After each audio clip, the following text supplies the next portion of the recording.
السلام علیکم اسٹوڈینٹس، کیسے ہیں آپ لوگ؟ ٹھیک ہیں؟ خیریت کے ساتھ ہیں؟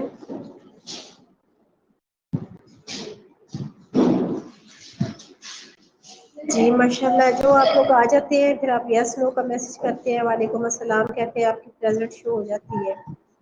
آپ نے کل پڑھا تھا جو میں نے پڑھایا تھا، اس کی ریویژن کی تھی کہ نہیں؟ آپ سب ٹھیک ہے، خیریت سے ہیں؟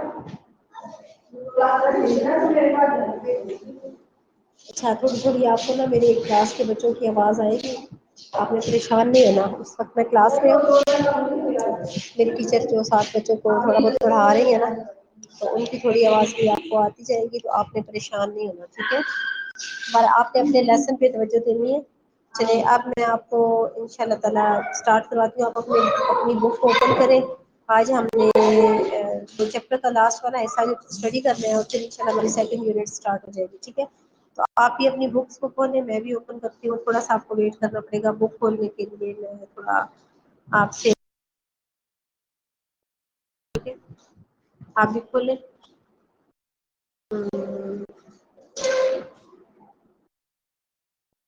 چلیں جی، سیکنڈ میں آ جائے گی۔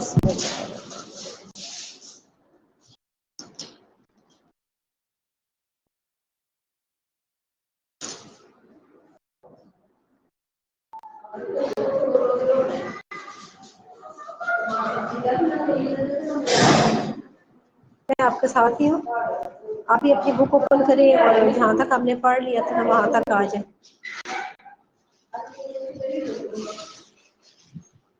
جی یہ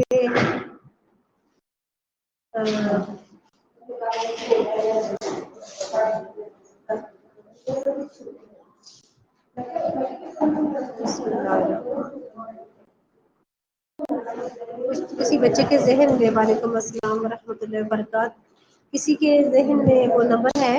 کون سے پیج پہ تھے ہم لوگ ہیں؟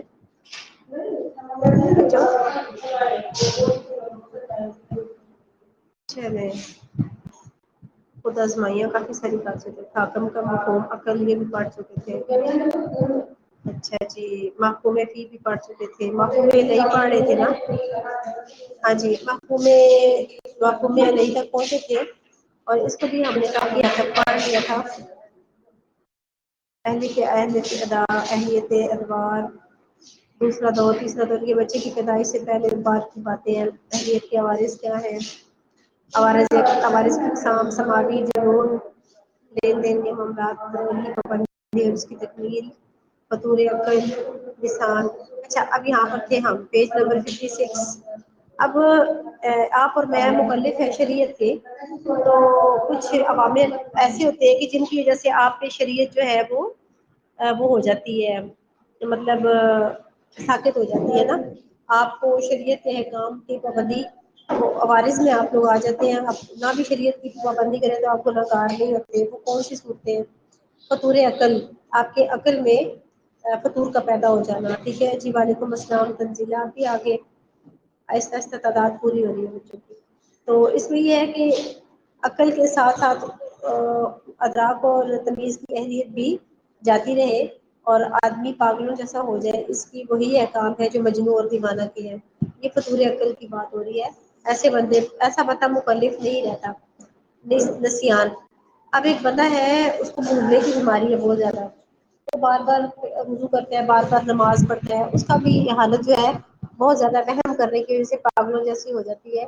اللہ تعالیٰ نے رسول خدا صلی اللہ علیہ وسلم نے اس بارے میں فرمایا، اللہ تعالیٰ نے میری امت کو اس گناہ سے بری کر دیا ہے جو غیر ارادی طور پر بھول چوک سے یا کسی کے مجبور کر دینے سے ہو۔ اب اس کو کہتے ہیں جبرن، ٹھیک ہے؟ اضطراری کنڈیشن جس کو کہتے ہیں، اضطراری حالت، یعنی آپ کو کوئی گناہ کرنے پہ مجبور کرے تو اس میں آپ گناہ گار نہیں ہے، ٹھیک ہے؟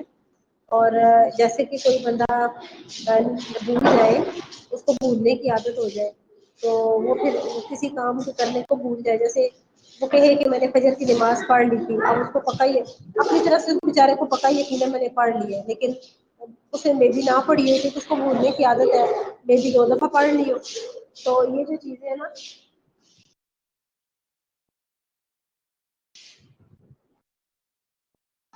تو میں بھی 2 دفعہ پڑھ لی ہوں. تو اس طرح سے ہی بھولنے والے بندہ بھی جو ہے وہ ایسے مکلف میں آتا ہے جس کی پکڑ اتنی زیادہ نہیں ہوگی. بے ہوشی اور نیند کا طاری ہو جانا. آپ کو پتہ ہے جب انسان پہ نیند کا طاری ہو جاتی ہے یا اس کا بے ہوشی کا عالم ہوتا ہے, بے ہوشی اسے کسی بات کا پتہ نہیں ہوتا کہ وہ کیا کر رہا ہے کیا نہیں کر رہا. اس وقت اس پر اعمال ساقط ہو جاتے ہیں, بعد میں ان کو قضا کر سکتا ہے جب ہوش آ جائے. اور نیند کی بھی یہی کیفیت ہے کہ جب بندے پہ نیند آ رہی ہے تو اللہ پاک کا فرمان ہے کہ نشے کی حالت میں اور نیند کی کیفیت میں اللہ تعالیٰ کی نماز کے قریب مت جاؤ. نماز کے قریب اور عبادات کے قریب اس وقت جاؤ جب ہوش و حواس میں ہو. ٹھیک ہے, آپ کے ہوش صحیح طرح سے کام کرے. نیند میں بھی بندے کے ہوش کام نہیں کر رہے تھے اور بے ہوشی میں بھی نہیں کام کر رہے ہوتے. تو کوئی بھی مکلف ہے اس کے اوپر وہ عمل اس وقت جب اس پہ یہ کنڈیشن طاری ہوتی ہے اس وقت جو عمل اس پہ واجب ہو رہا ہوتا ہے وہ ساقط ہو جاتا ہے. ٹھیک ہے جی. وعلیکم السلام آمنہ. امان اللہ ہے. اچھا, میں آپ کو روز ایک دفعہ امن کہہ جاتی ہوں تو مائنڈ نہ کیجیے گا. امان اللہ. آپ کو بھی ہماری طرف سے اسلام ہو, آپ کو بھی اسلام قبول ہو. اچھا جی, آگے ہے مرض. اب آپ بیمار ہو گئے. ٹھیک ہے, مرض سے مراد جنون اور بے ہوشی کے علاوہ دوسرے امراض ہیں. آپ کو کوئی چوٹ لگ جاتی ہے, آپ کو سخت قسم کی چوٹ لگ جاتی ہے تو آپ کی اہلیت مکمل طور پر موجود ہے لیکن ایسی حالت ہے کہ جس کی وجہ سے آپ کوئی بھی کام نہیں کر پاتے. آپ کے حقوق اور فرائض جو ہے وہ ساقط ہو جاتے ہیں تو اس وقت آپ مکلف نہیں رہتے. ٹھیک ہے, جب تک آپ ٹھیک نہ ہو جائے. مریض کا نکاح. ایسے مریض نے اگر اس حالت میں کسی عورت سے نکاح کیا تو اس کا یہ نکاح درست ہوگا. اس سے زوجین کے درمیان وراثت ثابت ہوگی. امام احمد بن حنبل اور اہل ظواہر کے نزدیک مقررہ مہر اور امام شافعی کے نزدیک مہر مسد واجب ہوگا. کہنے کا مطلب یہ ہے یہاں پہ کہ باقی اعمال تو ساقط ہو جاتے ہیں نا, جتنی کنڈیشنز کا ذکر ہوا ہے ان کے اوپر باقی اعمال تو ساقط ہو جاتے ہیں, لیکن اگر اس کا نکاح پڑھایا جائے تو پھر نکاح کے جو نکاح کے بارے میں جو آپ مکلف بنے گا نا, مرد ہوگا جو, وہ حق مہر بھی دے گا اور وہ اس کی وراثت میں عورت حقدار ہوگی. ٹھیک ہے, یہ چیز ہے. پھر مریض کی طلاق. اب مریض ایک بندہ جو ہے وہ مجبور کی کنڈیشن میں ہو گیا, اس کو نسیاں کی بیماری, بھولنے کی بیماری ہوتی ہے تو وہ جو ہے وہ طلاق کے بارے میں اس کے کیا احکام ہے. اگر مریض مرض الموت میں اپنی بیوی کو طلاق بائن دے دے, ٹھیک ہے, وہ اس سے مطلب وہ بیوی اس کی رہ چکی ہو تو فقہا کے نزدیک طلاق واقع ہو جائے گی. البتہ وراثت کا مسئلہ مختلف یہ ہے, یعنی وراثت کے بارے میں کنڈیشن اور ہے. جمہور کے نزدیک بیوی کو خاوند کے مال سے وراثت ملے گی. جمہور یعنی مالکی فقہی حنفی. مالکی اور حنبلی اور کیا کہتے ہیں, مالکی حنبلی اور ایک اور کون سے ہیں ان میں احناف شامل نہیں ہے, ابھی میرے ذہن میں آ جاتا ہے, شافعی. یہ تین جو ہے جمہور علماء کہتے ہیں. تو ان کے نزدیک جو ہے وہ وراثت میں اس کو حصہ نہیں ملے گا. ٹھیک ہے, تو لیکن اس کے شوہر کے مال سے وراثت نہیں ملے گی, طلاق تو واقع ہو جائے گی. جمہور کے نزدیک بیوی کو خاوند کے مال میں سے وراثت ملے گی, لیکن امام شافعی اور بعض اہل ظاہر کا نظریہ ہے کہ اس کو شوہر کے مال سے وراثت نہیں ملے گی. یعنی ائمہ کا اختلاف ہے اس معاملے میں. جو ائمہ بیوی کی وراثت میں حصہ دار ہونے کے قائل ہیں, کے نزدیک اس بات میں اختلاف ہے کہ اس کا یہ حق کتنی مدت تک برقرار رہے گا. حنفیہ کے نزدیک جب تک وہ عدت میں ہے اس کو وراثت ملے گی. حنابلہ کے نزدیک چاہے اس کی عدت گزر بھی جائے اس کو وراثت ملے گی, لیکن احناف اور حنابلہ کے نزدیک یعنی حنفیہ کے حنبلی ہے, سوری حنابلہ حنبلی کو کہتے ہیں, کے نزدیک اس کو وراثت نہیں ملے گی. ظاہری طور پر فقہ جعفریہ کا مسلک بھی یہی معلوم ہوتا ہے. ٹھیک ہے, فقہ جعفریہ اہل تشیع. آگے آتی ہے موت. موت بھی آسمانی عوارض میں سے ہے جس سے اہلیت اور اہلیت ادائے سے ثابت ہو جاتی ہے اور تمام شرعی تکالیف بھی سے ثابت ہو جاتی ہے. رہی اہلیت وجوب اور یہ کہ یہ ذمہ داری اہل پیمان کے ساتھ باقی رہتی ہے, اور اس پر تمام فقہاء کا اتفاق ہے کہ موت کے ساتھ ہی ذمہ ختم ہو جاتا ہے. لیکن یہ بات مختلف یہ ہے کہ ذمہ موت کے بعد براہ راست ختم ہو جاتا ہے یا نہیں, اس میں حسب ذیل کا اقوال ہے. وہ موت کے فوراً بعد براہ راست ختم ہو جاتا ہے, یہاں تک کہ اس کے ذمہ قرض کا تعلق ہے تو اگر میت نے مال نہیں چھوڑا تو وہ بھی ساقط ہو جاتا ہے. لیکن اگر میت نے مال چھوڑا ہے تو اس تعلق کے ہونے کی بنا پر یہ ذمہ داری باقی رہے گی. یہ بعض حنفی فقہا کا قول ہے. یعنی آپ کو اس میت کا قرض پہلے ادا کرنا ہے. یہ رسول اللہ کا کی حدیث بھی ہے. دوسرا قول میت کا ذمہ داری کا عمل ختم نہیں ہوتا بلکہ کمزور پڑ جاتا ہے یا ناکارہ ہو جاتا ہے, جس کی بنا پر پھر جملہ اہلیت وجود باقی رہتی ہے لیکن اس کے ذمہ کو موت نے قرض کا بار اٹھانے سے کمزور کر دیا ہے. اس ذمہ کو موت نے قرض کا بار اٹھانے سے, یعنی کچھ لوگ ہی جو ہے نا قرض کو بعد میں مرنے کے بعد قرض کو واجب الادا نہیں سمجھتے. لیکن نبی پاک صلی اللہ علیہ وسلم کی حدیث مبارکہ میں بھی ہے کہ جب آپ اپنے زمانے میں جب کوئی مر جاتا تھا تو اس کے رشتہ داروں سے بلند آواز میں پوچھتے تھے جنازہ سے پہلے کہ اس کا اگر اس کے ذمہ کسی کا قرض ہے تو بتا دے, اس کے وارث جو ہے وہ قرض ادا کر دیں. یہ آپ کے دور کی باتیں ملتی ہیں. اب جا کے اس کو مزید تھوڑا پڑھ لیجیے گا. آگے تیسرا قول یہ ہے کہ میت کے ذمہ باقی رہتا ہے اور ختم نہیں ہوتا, اسی لیے قرض اس کے ذمہ باقی رہتا ہے اور ترکہ کے نگران سے اس کا مطالبہ کیا جا سکتا ہے. جو بات کو ابھی آپ کو بتائی ہے رسول اللہ کی حدیث سے, اور قول کی بنا پر جو شخص دیوالیہ ہو کر مر جائے اس کے قرض کی ضمانت درست ہے, اور جب قرض ادا کر دیا جائے تو ترکہ کا فیصلہ کر دیا جائے تب اس کی کوئی ذمہ داری باقی نہیں رہتی. یعنی پہلے قرض ادا کرنا ہے پھر اس کی وراثت تقسیم ہوگی. ٹھیک ہے جی. وعلیکم السلام مبینہ یاسمین, کیسے آپ ٹھیک ہو؟ دارالسلام, دارالسلام کا مطلب ہوتا ہے کہ جہاں مسلمانوں کا جو علاقہ ہوتا ہے. دارالسلام میں کسی شخص کا قانون شریعت سے واقف ہونا جہالت ناواقف ہونا جہالت قطعاً قابل عذر نہیں ہے, اس لیے کہ یہاں کے رہنے والوں پر تحصیل علم فرض ہے. یعنی اگر آپ مسلمانوں کے علاقے میں رہتے ہیں تو آپ کو فرض ہے کہ آپ دین کا علم حاصل کریں. آپ یہ بہانہ نہیں بنا سکتے کہ میں نے فلاں کام اسلامی کام اس لیے نہیں کیا, میں نے اپنا فرض اس لیے ادا نہیں کیا کہ مجھے تو پتہ ہی نہیں تھا, مجھے علم نہیں تھا. لہٰذا اگر کوئی شخص قرآن اور اجماع اور سنت متواتر سے ثابت شدہ احکام کی خلاف ورزی کا مرتکب ہوگا تو مقابل مواخذہ گردانا جائے گا. جیسے کہ کوئی ذمہ مسلمان ہو کر شراب پیے, یعنی پہلے وہ ذمہ تھا پھر وہ مسلمان ہو گیا اور اس کے بعد اس نے شراب پی اور ناواقفیت کا عذر قرار کہ مجھے تو پتہ ہی نہیں تھا, تو یہ اس کا عذر مسموع ہوگا, یعنی یہ قبول نہیں کیا جائے گا. البتہ بعض جزوی حالات میں ناواقفیت قابل اعتبار ہو سکتی ہے. مثلا ایک شخص نے کسی عورت سے نکاح کیا, بعد میں پتہ چلا کہ وہ اس کی دودھ شریک بہن تھی, اس کو عذر سمجھا جائے گا کیونکہ ظاہر ہے اس میں وہ بیچارے کو پتہ ہی نہیں چلا تو اس کا نکاح ہو گیا. اب بعد میں جب پتہ چلا تو پھر وہ نکاح تو فسخ ہو جائے گا لیکن وہ بندہ گنہگار نہیں ہوگا. دارالحرب, اب اگر کوئی شخص دارالحرم یعنی کفار کے علاقے میں رہتا ہے, غیر مسلم کے علاقے میں رہتا ہو, تو اس اسلامی احکام کا علم نہ ہو اور کیونکہ اس کے علاقے میں اسلام کا علم نہیں ہوتا, یہاں اگر کوئی شخص عدم علم کی بنا پر اسلامی عبادات نہ کرے یا شراب پی لے تو وہ معذور ہوگا. لیکن اگر ایسے حالات ہوں کہ وہاں پر علم حاصل کر سکتا تھا, اہل علم سے پوچھ سکتا تھا, لیکن اس نے ایسا نہیں کیا تو اس صورت میں اس کا حکم مختلف ہوگا, یعنی کہ اسے قبول نہیں کیا جائے گا. خطا اور بھول چوک میں آپ کی کوئی بھی آپ سے عبادت اگر درمیان میں ڈیمیج ہوتی ہے یا کوئی کوتاہی ہو جاتی ہے تو اس کا پکڑ نہیں, جیسے روزے کے حالت میں غلطی سے پانی پی لینا یا کھانا کھا جانا. ٹھیک ہے, اس کو مزید پڑھ لیجیے گا اور بھی مثالیں ہوں گی. اقتصابی عوارض, ان آسمانی عوارض کے ساتھ ساتھ بہت سی اقتصابی عوارض انسان کی اہلیت کو متاثر کرتے ہیں جن کی تفصیل ہے زیادہ ناواقفیت یعنی جہل. ایک آدمی جو ہے اس کے پاس دین کا اتنا علم ہی نہیں, اور وہ ایسے علاقے میں رہتا ہے جہاں پر اس کو تحصیل علم نہیں حاصل کر سکا. اس کی مزید تفصیل اس طرح سے ہے کہ متعلقہ شخص یا تو دارالاسلام میں ہوگا یہ دارالحرم میں, تو ناواقفیت کفار کے علاقے میں ثواب نہیں ہو سکتی. اس طرح معاملات خطائے مقابلے مسموع تو کتاب آگے چلی گئی.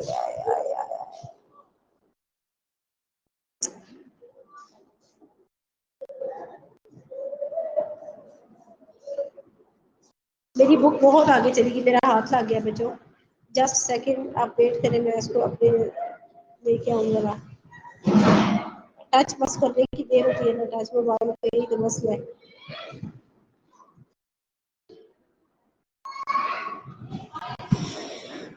بس میں آپ کے پاس آ رہی ہوں. پیج نمبر کہاں پہ پہنچے تھے ہم موبائل کے حوالے سے؟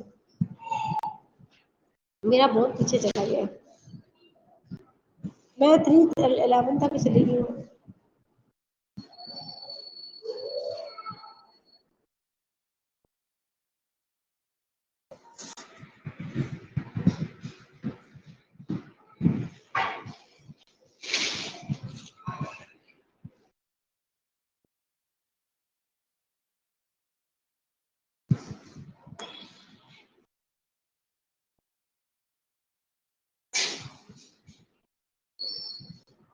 بس بچوں میں جسٹ آپ کے ساتھ شیئر کرتی ہوں، میری غلطی سے ہاتھ لگ گیا تو وہ سب پیچھے چلے گئے ہیں، اب ذرا میں ان کو نیچے لے کے آ رہی ہوں۔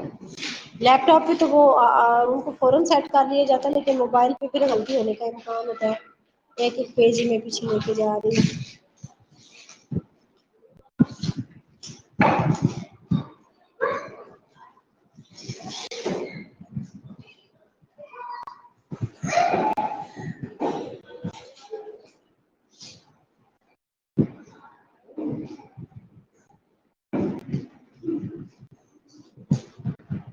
پیج نمبر کون سا بتایا بیٹے؟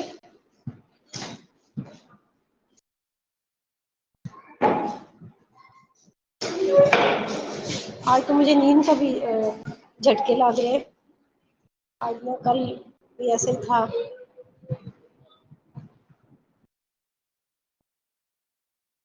60 ہم بہت آگے چلیں گے، میرا یہ 70 ہوگا شاید۔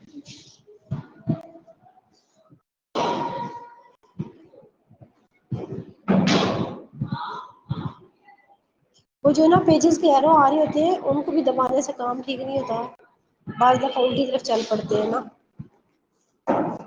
اب آپ کا ٹائم ضائع ہو رہا اور مجھے بڑا افسوس ہو رہا ہے۔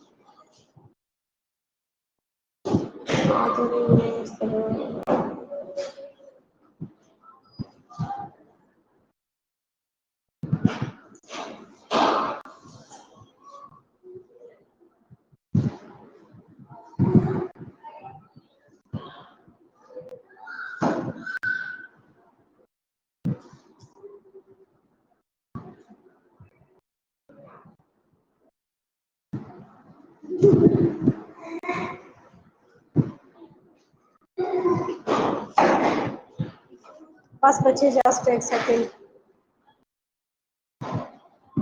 یہ میرے ساتھ اکثر اوقات ہو جاتا ہے، میرا ہاتھ لگ جاتا ہے اور پیجز آگے پیچھے ہو جاتے ہیں۔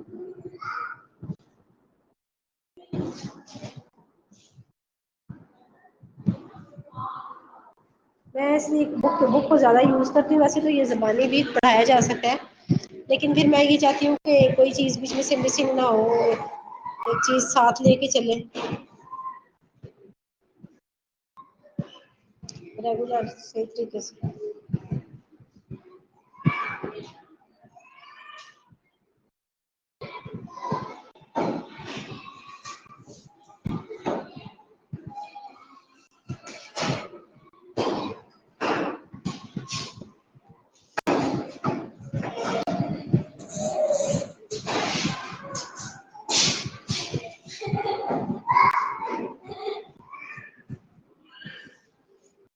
اللہ اکبر، اچھا بچوں میرا خیال ہم قریب قریب آ ہی گئے۔ ہم پڑھ رہے تھے کہ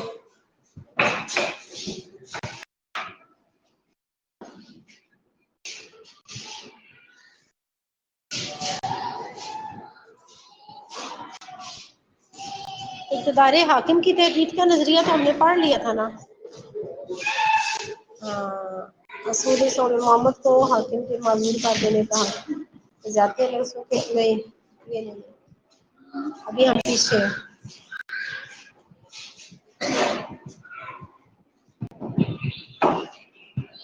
بہت لمبا چیپٹر تھا بچوں، یہ ایک مشکل بھی تھا، مگر میں چاہ رہی تھی آپ کو سارے ہی پڑھاؤں، آگے تو شارٹ کٹ میں چلے جائیں گے۔ اچھا جی، اب ہم پہنچے ہیں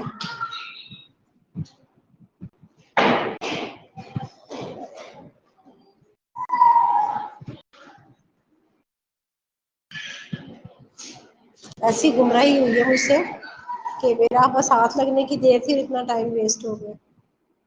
ہاں جی، اب یہ ہم پڑھ چکے تھے نا خطاب وغیرہ سے اقتصابی عوارض میں کیا آتا ہے۔ اب ہم اقتصابی عوارض میں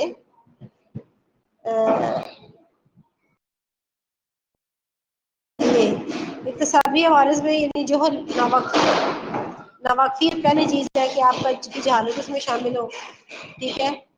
چنانچہ اگر کسی شخص نے غلطی کسی بیوی کو طلاق دے دی تو طلاق واقع ہو جائے گی، اور اناف کا یہ مسئلہ ہے جمہور علماء شافی جعفری اور دیگر مسالے کے نزدیک خطا سے دی گئی طلاق واقع نہیں ہوتی، اور اس بارے میں جمہور کا قول بھی زیادہ بہتر ہے اور اقرب اور قرب ثواب ہے۔ اور اسی طرح سے غلطی سے کوئی بے واقعہ ہو جائے گی لیکن رضامندی نہ ہونے کے باعث فاسد ہے۔ اب دیکھیے غلطی سے مراد یہاں پہ انہوں نے کہا کہ جہالت ہے، اس کو کسی بات کا پتہ نہیں تھا، اسی میں اس نے جہالت کی بنا پر طلاق دے دی ناواقفیت کی بنا پر، ٹھیک ہے، اور اسی میں اس نے کوئی سودا کر لیا کسی چیز کا، تو وہ جو ہے نا بعد میں فسخ کیا جا سکتا ہے جب اس بندے کو عقل شعور آ جائے، اور اسی طرح سے طلاق جو ہے وہ واقع نہیں ہوگی، کچھ کے نزدیک اور کچھ کے نزدیک ہو جائے گی۔ آگے حزل، اب مذاق کی حالت میں مکلف پر کیا واقعات ہوتا ہے، مطلب مکلف کے ساتھ کیا واقعات پیش آتے ہیں اگر وہ مذاق میں کوئی مسئلہ کر دے۔ حزل سے مراد ایسا قول جملہ یا کلام ہے کہ جسے اس مقصد پر محمول نہ کیا جائے جس کے لیے اسے واضح کیا گیا ہے۔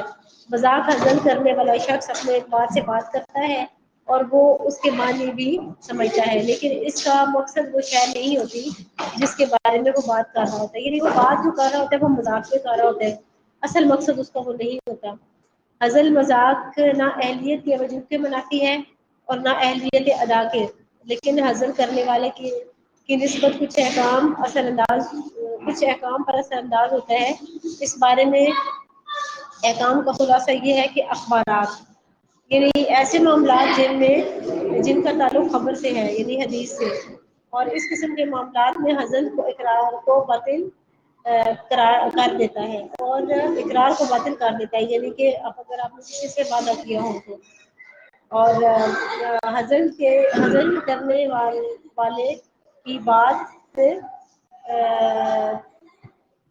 قطعی، یہ سارے کا سارا بیٹے آگے نا اس کی جو نہیں ہے بک کی پرنٹنگ میں نا موبائل نے سارے لفظوں کو الگ الگ کر دیا، ٹھیک ہے، تو یہ پتہ نہیں اب کیا لکھنا چاہ رہے تھے کہ حزل کرنے والے کی بات کا قطعی اعتبار نہیں ہوگا، بس یہی ہوگا، ٹھیک ہے، نہیں ہوتا، یہ لکھنا چاہ رہے تھے، اب لفظ الگ الگ توڑ دیے۔ اعتقادات میں کیا چیز آتی ہے، عقائد سے متعلقہ اقوال، اگر کسی نے مذاق میں کلمہ کفر یا کہہ دیا تو وہ کافر ہو جائے گا، اس طرح اعتقادات میں حزل کے نتائج مرتب ہوئے ہیں، یعنی جب اگر آپ اللہ نہ کرے اللہ کے بارے میں کوئی غلط بات کہہ دیتے ہیں تو یہ چیز آپ کے اعتقاد سے متعلق، عقیدے سے متعلق، اگر وہ کوئی بھی غلط بات کہیں گے تو حزل میں بھی تو وہ اللہ تعالیٰ اس کو پکڑے گا، اس کی سرزنش ہوگی، ٹھیک ہے۔ آگے ہے انشاءات۔ انشاءات کیا چیز ہوتی ہے، میں اسی لیے آپ کو پڑھا رہی ہوں بیٹا کہ یہ جو ہے نا یہ ٹرم ساری امپورٹنٹ ہے، اس لیے اس چیپٹر پہ ٹائم لگ گیا۔ ایسے اسباب کا انعقاد جن پر شرعی احکام مرتب ہوتے ہیں جیسے خرید و فروخت وغیرہ، اور وہ اسباب جن کے اثر یا حکم کو حزل یا مذاق یا باطل نہیں کرتا وہ تین ہے: نکاح، طلاق اور بیوی سے رجوع، جیسے کہ صراحت کے ساتھ حدیث میں آیا ہے۔ ایسے اسباب جن کے اثر یا حکم کو حزل باطل کر دیتا ہے جیسے اجارہ، خرید و فروخت کے معاملات، اور دیگر کتب فقہ سے معلوم کی جا سکتی ہے۔ صفاحت بھی بے وقوفی ہوتی ہے، کم عقلی ہوتی ہے، تو اس کے معاملات پڑھ لیجیے گا بچے، یہ بہت لمبا ہو جائے گا، میں ایک چیز پڑھاؤں گی، کچھ چیزیں آپ پہ واضح ہیں، جو پیچھے مشکل ٹاپکس تھے وہ میں نے آپ کو۔ آگے ہے نشہ بطریق مباح، ایسا نشہ جو جائز چیز سے کریں آپ، جیسے لوگ حقہ وغیرہ لیتے ہیں، سگریٹ پیتے ہیں، یہ جائز نشہ ہے، اس حالت میں انسان کے ساتھ کیا معاملہ پیش آئے گا وہ دیکھنا آپ نے۔ نشہ بطریق ممنوع جیسے شراب ہے تو اس کے بارے میں کیا احکام ہے یہ پڑھ لیجیے گا، دونوں کے دلائل کا محاکمہ، دونوں کے بارے میں کیا احکام ہے۔ اکراہ، مجبور کرنا کسی کام پر کسی کو، اس کی تاریخ بھی لکھی ہوئی ہے، یہ اسٹڈی کیجیے گا، سمجھ آ جائے گی۔ اکراہ کی قسمیں ہیں، پہلا اکراہ اضطراری ہے، دوسرا اکراہ غیر اضطراری ہے، اکراہ کا اہلیت کے منافی نہ ہونا، ٹھیک ہے، اور قولی معاملات وہ اقرار ہو اور ناقابل نسخ معاملات۔ فسخ کا مطلب جانتے ہیں کیا ہوتا ہے؟ فسخ کا مطلب تو بچہ بتائے گا کیا ہوتا ہے؟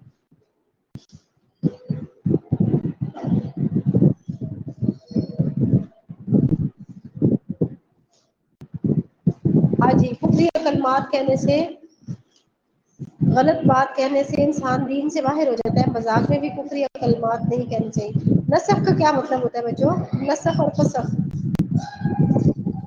منسوخ. جیسے قرآن مجید کی کچھ آیات پہلے تھی، شراب سے متعلق کیا شروع کی آیات نازل ہوئی تھی، ایک دم سے اللہ نے شراب کو حرام قرار نہیں دیا. تو پہلے بتدریجاً اللہ تعالیٰ نے شراب کو حرام قرار دیا، کیونکہ پہلے لوگ شراب کے اتنے رسیع تھے کہ اگر اللہ تعالیٰ ایک ہی دفعہ شراب کو حرام کر دیتا تو لوگوں نے باز نہیں آنا تھا اور اس کے خلاف ہو جانا تھا. تو اللہ نے پیچھے آپ نے پڑھا کہ اسلام کا یہ اصول ہے اور دین کا یہ اصول ہے رسول خدا کا، کہ وہ اسلامی معاملات کو آہستہ آہستہ لوگوں تک پہنچاتے ہیں تاکہ لوگوں کو ایکسیپٹ کریں. تو اب شراب کا پہلا جو آرڈر آیا تھا، پہلی آیت آئی تھی، حکم آیا تھا، وہ قرآن میں موجود ہے، لیکن اس آیت کے بدلے میں ایک اور آیت آ گئی اور وہ پہلی آیت کے احکام نسخ ہو گئے، یعنی کہ ان کو فسخ کر دیا گیا ناسخ آیت کے ذریعے. نئی آیت آ گئی. اب پہلے میں یہ تھا کہ مسلمانوں کو کہیں کہ شراب سے دور رہیں کیونکہ اس میں تھوڑے فائدے زیادہ نقصانات ہیں. پھر اس کے بعد اللہ پھر دوبارہ جب حکم آیا کہ اے رسول ان سے کہہ دیجیے کہ شراب حرام ہے، اس کو مکمل طور پر چھوڑ دیں. ٹھیک ہے، تو وہ پہلی آیت کو دوسری آیت تھی وہ نسخ کاری تھی، پہلی فسخ ہو گئی اور دوسری جو تھی وہ اس کو ناسخ کہتے ہیں، وہ اس کو فسخ کرنے والی آیت ہے. اچھا آگے چلتے ہیں، اس کو پڑھیں گے تو سمجھ آ جائے گا. قول راجے دونوں مکاتب فکر کے دلائل پر غور و خوض، جمہور کی رائے زیادہ بہتر اسلام کی مجموعی حکمت عملی کے مطابق نظر آتی ہے، لہذا ایک طرح کی صورت میں قولی معاملات منعقد نہ ہوں گے اور خواہ اس میں فسخ کا احتمال نہ ہو، جیسے نکاح و طلاق یا نسخ کا استعمال، جیسے خرید و فروخت کے معاملات. یعنی اگر آپ کو کوئی مجبور کر رہا ہے تو ٹھیک ہے، پھر آپ کیا کریں گے. آگے ہے فعلی معاملات. جہاں تک فعلی معاملات سے تعلق ہے، مثلا کسی کو قتل کرنے، شراب پینے اور غلط کام کرنے کا تعلق ہے، تو اس کی دو صورتیں ہیں. اول صورت کیا ہے کہ یہ کہ اگر تو غیر اضطراری تھا، اس کا فعل کے ارتکاب کی ذمہ داری اس کی ہوگی اور اس کے فعل کا اثر بھی مرتب ہوگا. دوم اگر اقرار اگر کرا اضطراری تھا تو اس کی پھر درج ذیل تین صورتیں، یعنی زبردستی اگر کسی سے کام کروایا گیا. تو بچے یہ تین صورتیں آگے پڑھ لیجیے گا. ٹھیک ہے، وعلیکم السلام. چلیں اللہ اللہ کر کے یہ چیپٹر ختم ہوا اور ٹائم ہو گیا ہے 11:44. اور یہ اللہ بچے سارے کہاں چلے گئے پری؟ ان کو ذرا بلائیے گا. لیکن آپ بیٹھو، آپ بیٹھ جاؤ، ٹیچر لے کے آتی ہے.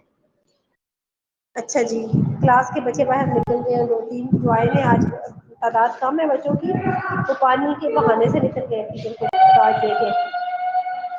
اچھا جی، بسم اللہ الرحمن الرحیم. شریعت اسلامیہ کی بنیادی خصوصیات اور شریعت اور سابقہ شریعتوں سے تقابلی جائزہ.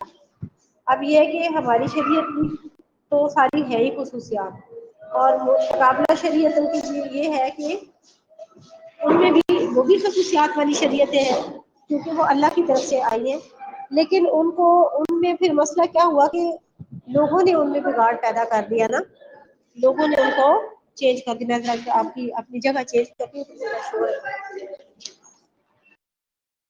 ساتھ والے روم میں جا رہی ہوں، بچوں کا شور ہے، میں تھوڑا سا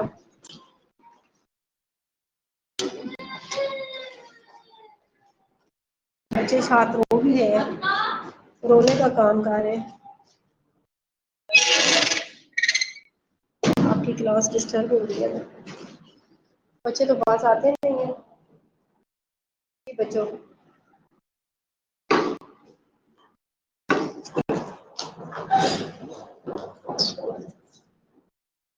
سائمہ سائمہ یار اس کو اپنے پاس دیکھنا ذرا. سائمی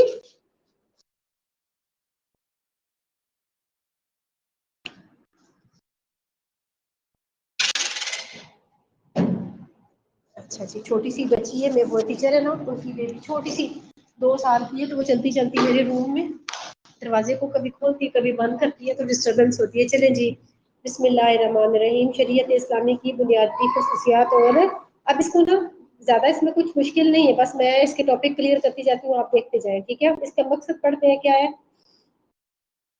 اس یونٹ کا کیا مقصد ہے، یونٹ کے مقاصد کیا ہے جو بھی ہم پڑھنے لگے ہیں. کیونکہ جب تک مقاصد آپ ذہن میں نہیں نہ رکھیں گے یونٹ کو پڑھنے کا مزہ نہیں آتا ہے. لاسٹ ٹائم تک اسٹارٹ سے لے کے لاسٹ تک جو بھی ٹاپک پڑھایا جا رہا ہو اس کے مقاصد کو ضرور سامنے رکھا کریں. اور اس میں پہلا مقصد ہے کہ شریعت اسلامی میں مساوات کی اہمیت. شریعت اسلامی میں حریت کا تصور. حریت کا مطلب ہوتا ہے آزادی. شریعت اسلامی کس قسم کا نظام حکومت فراہم کرتی ہے؟ یہ چیزیں ہم نے اس میں آئی ڈسکس کرنی ہے. ٹھیک ہے. سب سے پہلی چیز ہے مساوات. اس میں صرف ایک آیت پڑھوں گی اور پھر آگے چلے جائیں گے. ایک میں اس کے اندر پڑھوں گی حدیث, اور ان دو چیزوں کو آپ نے اچھی طرح یاد کرنا. اور اس کے علاوہ اس ٹاپک میں سے چھوٹی چھوٹی آیات اور چھوٹی چھوٹی احادیث کو بھی آپ نے یاد کر لینا ہے. اور کچھ واقعات اگر اس کے اندر ہوں گے مساوات کے تو وہ آپ نے کوڈ کر دینے ہیں اپنے آنسر میں. ٹھیک ہے. بسم اللہ الرحمن الرحیم. سورہ حجرات میں اللہ تعالیٰ ارشاد فرماتے ہیں کہ یا ایھا الناس انا خلقناکم من ذکر و انثی وجعلناکم شعوبا وقبائل لتعارفوا ان اکرمکم عند اللہ اتقاکم. اے لوگوں, انا خلقناکم, بے شک میں نے تمہیں پیدا کیا ایک مرد اور ایک عورت سے, اور بنائے تمہارے قبیلے اور گروہ تاکہ تم پہچانے جاؤ. اور بے شک تم میں سے قابل احترام وہ ہے, عزت والا وہ ہے اللہ کے نزدیک جس نے تقوی اختیار کیا. ٹھیک ہے. اس کے بعد رسول خدا کیا فرماتے ہیں؟ نبی کریم صلی اللہ علیہ وآلہ وسلم اسی مفہوم کی تائید و تاکید ان الفاظ میں فرماتے ہیں تمام انسان اس طرح برابر ہیں جس طرح ایک کنگھی کے دانے برابر ہوتے ہیں. کسی عربی کو اجمی پر کوئی فضیلت نہیں ہے سوائے پرہیزگاری کے. دوسرے مقام پر فرماتے ہیں اللہ سبحانہ تعالیٰ نے اسلام کے ذریعے جاہلیت کا تکبر دور کر دیا ہے, اور اس کا یہ طریقہ ختم کر دیا ہے کہ وہ اپنے باپ دادا پر فخر کرے, کیونکہ سب انسان حضرت آدم کی اولاد ہیں اور وہ آدم مٹی سے پیدا ہوئے تھے. انسانوں میں صاحب فضیلت صرف وہ ہے جو زیادہ پرہیزگار ہے. ٹھیک ہے بچوں, یہ چیزیں بس آپ نے اوپر سے یہاں تک یہ کوٹیشنز اچھی طرح سے یاد کر لینی ہے, اور ایک دو واقعات اس کے اندر نقل کر دینا. یہ ٹاپک آپ کا کمپلیٹ ہو جائے گا. اوکے. عورت اور مرد کی مساوات کا نظریہ, کہ اللہ تعالیٰ نے کہا کہ میں نے عورت اور مرد کو اپنے برابری کے حیثیت سے پیدا کیا ہے. ہاں, اور مرد کو صرف اس لیے سپر ہینڈ دیا اور اس کو قرآن مجید کی آیت کے ساتھ اس کی گواہی بھی دی ہے کہ بسم اللہ الرحمن الرحیم الرجال قوامون علی النساء. بے شک میں نے مرد کو عورت پر ایک درجہ فضیلت عطا فرمائی ہے. تو قوامون بنایا ہے, وہ کبھی الاصحاب ہوتا ہے کیونکہ اس نے باہر کی ساری ذمہ داری اٹھانی ہوتی ہے اور خرچے کا سارا نظام چلانا ہوتا ہے اپنے خاندان کا. تو اس لیے اللہ تعالیٰ نے مرد کو جو ہے وہ کبھی بنایا ہے. باقی یہ ہے کہ جو نیکی کے کام ہے اس میں مرد اور عورت سب برابر ہے. اللہ تعالیٰ نے مرد کا حصہ بھی جائیداد میں 2 حصے رکھا ہے اور عورت کا ایک. اس کی وجہ کیا تھی کہ خاندان کو سپورٹ کرنا, خاندان کے معاشی معاملات کو سنبھالنا مرد کی ذمہ داری ہوتی ہے. اس لیے اللہ تعالیٰ نے مرد کو 2 حصے دیے اور عورت کو ایک, اور مرد کو ذرا اعصابی طور پہ مضبوط بنایا, عورت نازک اعصاب کی ہوتی ہے. اور کیونکہ مرد نے باہر نکل کے لازماً اس کے اوپر تو واجب ہے نا باہر کا کام. عورت اپنی مرضی سے کرے تو کرے, عورت پہ واجب نہیں ہے باہر کے کام. ٹھیک ہے. اور اللہ نہ کرے اگر کسی عورت کو مجبوراً کرنا پڑ جائے تو پھر وہ کر سکتی ہے, لیکن اگر اس کا گزارا چلتا ہو گھر میں اور اس کا شوہر, اس کے بھائی, اس کا باپ اس کی ساری ذمہ داری کو اٹھاتے ہو تو وہ عورت اپنے اوپر فخر محسوس کرے کیونکہ عورت شہزادی ہے. اب میں آپ کو ایک واقعہ سناتی ہوں, میں نے کل پڑھا ہے, بڑا خوبصورت مجھے لگا اور میں نے اس پہ کمنٹس بھی کیے تھے. وہ تھا کہ ایک دفعہ کسی عالم دین سے کسی مغربی مفکر نے یا کسی غیر مسلم نے پوچھا کہ آپ کی خواتین جو ہے وہ نامحرم لو, آپ کا اسلام کتنا متعصب ہے اور کتنا مطلب وہ ہے کہ وہ عورتوں کو مردوں سے سلام لینے سے منع کرتا ہے, ہاتھ ملانے سے. تو عالم نے کہا کہ تمہاری جو ملکہ الزبتھ ہے, ٹھیک ہے, وہ انہوں نے جواب دیا کہ تمہاری جو وہ ملکہ ہے وہ اس سے کیا سب سلام لے سکتے ہیں؟ تو اس نے کہا نہیں ایسا نہیں ہے, صرف 8-10 قسم کے ایسے لوگ ہیں جو سلام لے سکتے ہیں اس سے, وہ بھی خاص مطلب کنڈیشنز پہ, ورنہ کسی کو اجازت نہیں ہے. تو اس نے کہا کہ تمہاری ایک دنیاوی ملکہ ہے تو اس کو جو ہے مطلب سب سلام نہیں لے سکتے, تو ہماری ساری عورتوں کو اللہ تعالیٰ نے اتنی عزت عطا کی ہے. ٹھیک ہے. تو ہماری عورت کی عزت ہے, ہماری عورت ملکہ ہے اسلام میں, اس کو اپنے خاندان میں ایک ملکہ کی حیثیت حاصل ہے. اس لیے وہ اس کو اسلام نے اس چیز سے مطلب جو ہے وہ ماورا رکھا ہے. تمہاری الزبتھ ملکہ کو دنیا کے چند لوگ سلام کرتے ہیں, تو ہمارے بھی کچھ اسلام نے انہوں نے بتایا کہ ہمارے بھی تم لوگوں کے 10 افراد رکھے ہیں نا, تو وہ کہتے ہیں کہ تو ہمارا قرآن پڑھو، ہمارے بھی کچھ چند گنوا کے رشتے اللہ تعالیٰ نے ایسے رکھے کہ جن سے عورت سلام ہاتھ ملا سکتی ہے، یعنی بھائی ہے، باپ ہے، انہوں نے لسٹ گنوائی اس کو نا انگریز کو، تو وہ بڑا پھر وہ متاثر اور شرمندہ بھی ہوا اپنی بات پہ. تو یہ بات ہے کہ ہم تو بہت ہی خوبصورت مذہب کے ساتھ ہمارا تعلق ہے.